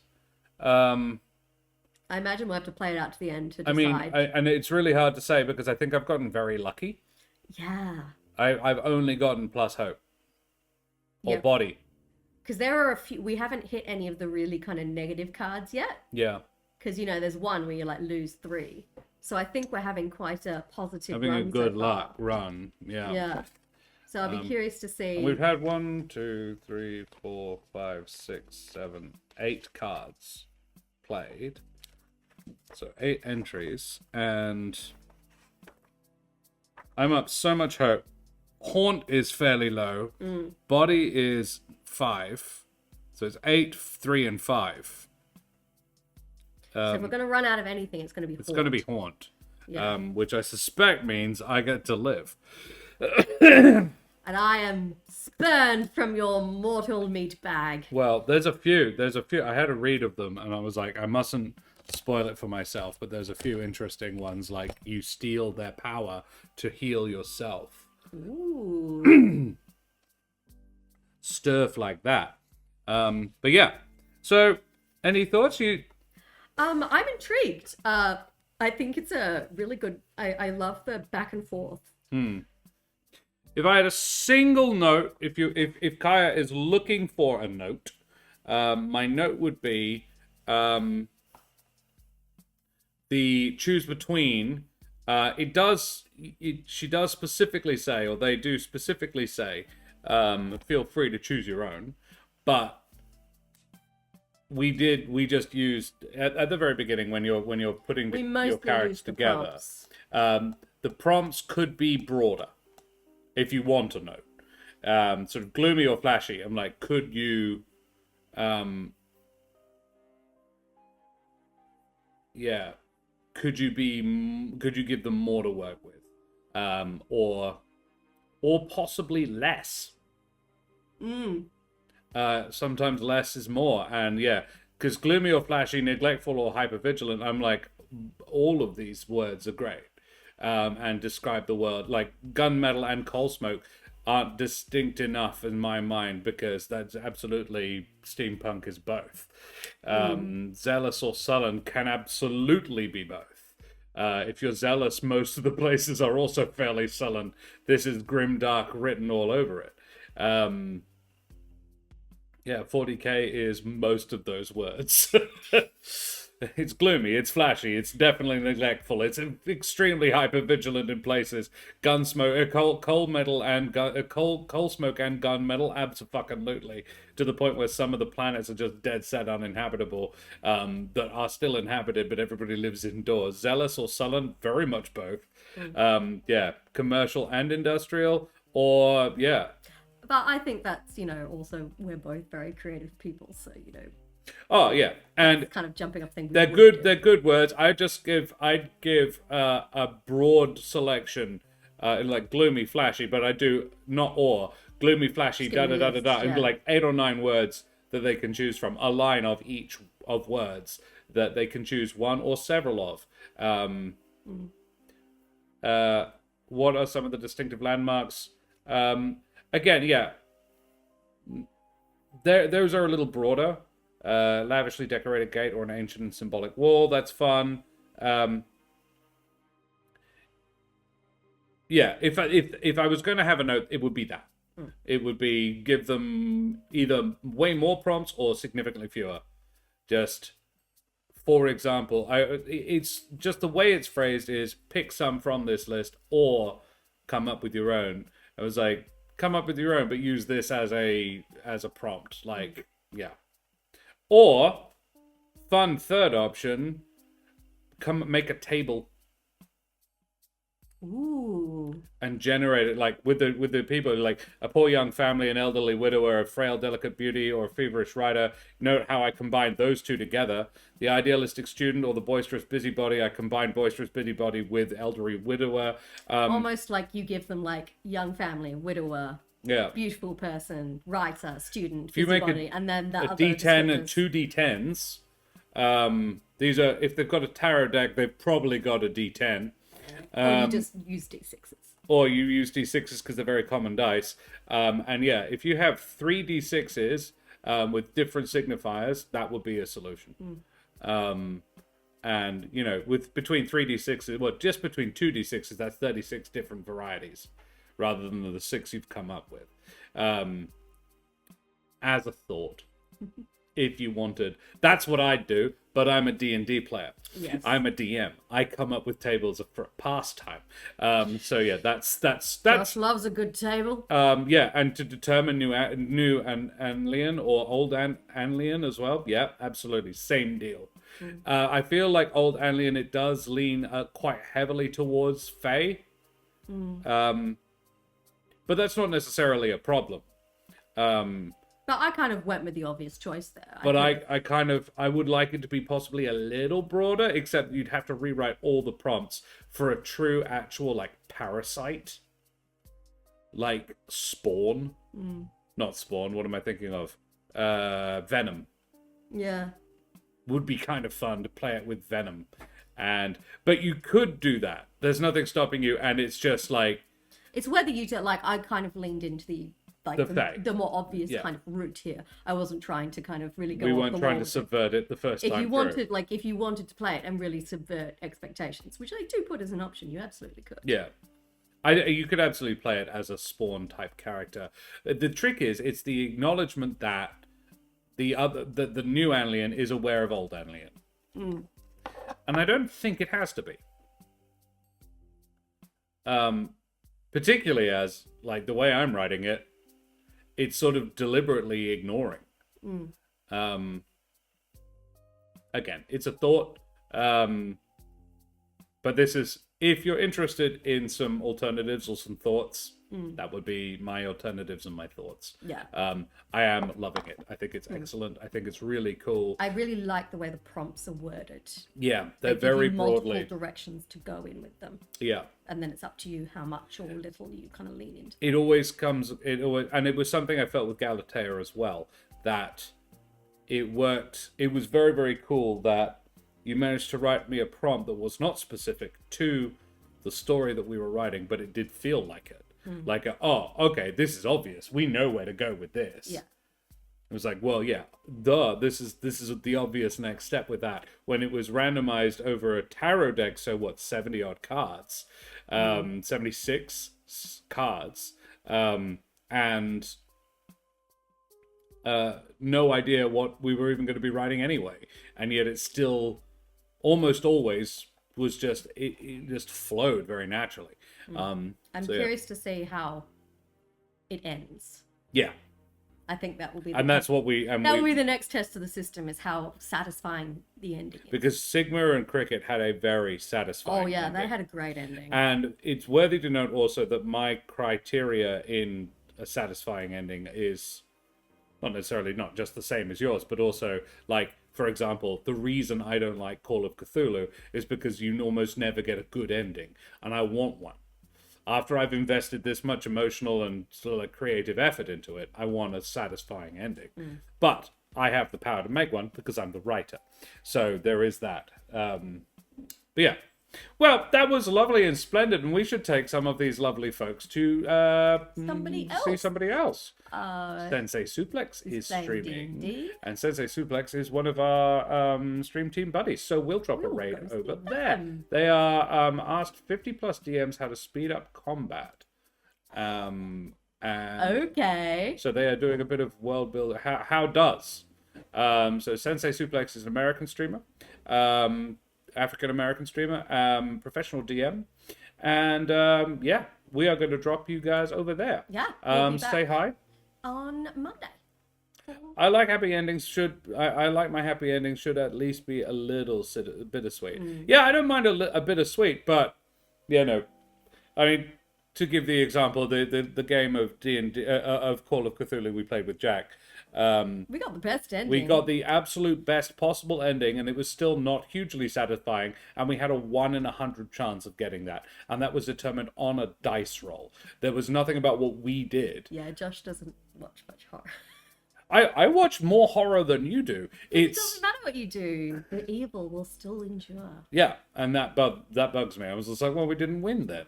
You survived. I'm like, that's not winning. Alrighty. But if I've played it, I suppose the point. Like the Last Unicorn is as happy as I go. Last Unicorn. Yes, catharsis. There must be catharsis. Exactly. Yeah. You Exactly. can have a tragic ending, but as long as there is catharsis. Yeah. I don't know how I would have fixed the ending of that story to make it more satisfying for me. But anyway, we are going to go and raid Sensei Suplex. So, they're a bloody champion. We'll be back Monday night. For some more Midnight in Madness. I don't know why I was looking at Karen, because she's not going to be there. Oh, well, no, actually, I will have to be there because I've been dragged into this narrative whether I want to or not. Yeah. Hopefully for only the first half, but then we will see. Yeah, guys, throw your favorite raid moments up in chat. Tell Sensei Suplex where you came from. Show them the love like we always do. And we'll see you same bad time, same bad channel on Monday night for some more Midnight of Madness. Say goodbye, Karen. Oh, she's pissed. I disturbed the sleeping Siri. I just wanted her to say goodbye. Say goodbye, Siri. Say goodbye. Say goodbye. Good girl. Bye-bye. Shouldn't. Let Bye, sleeping everybody. dogs lie, everybody. Yeah.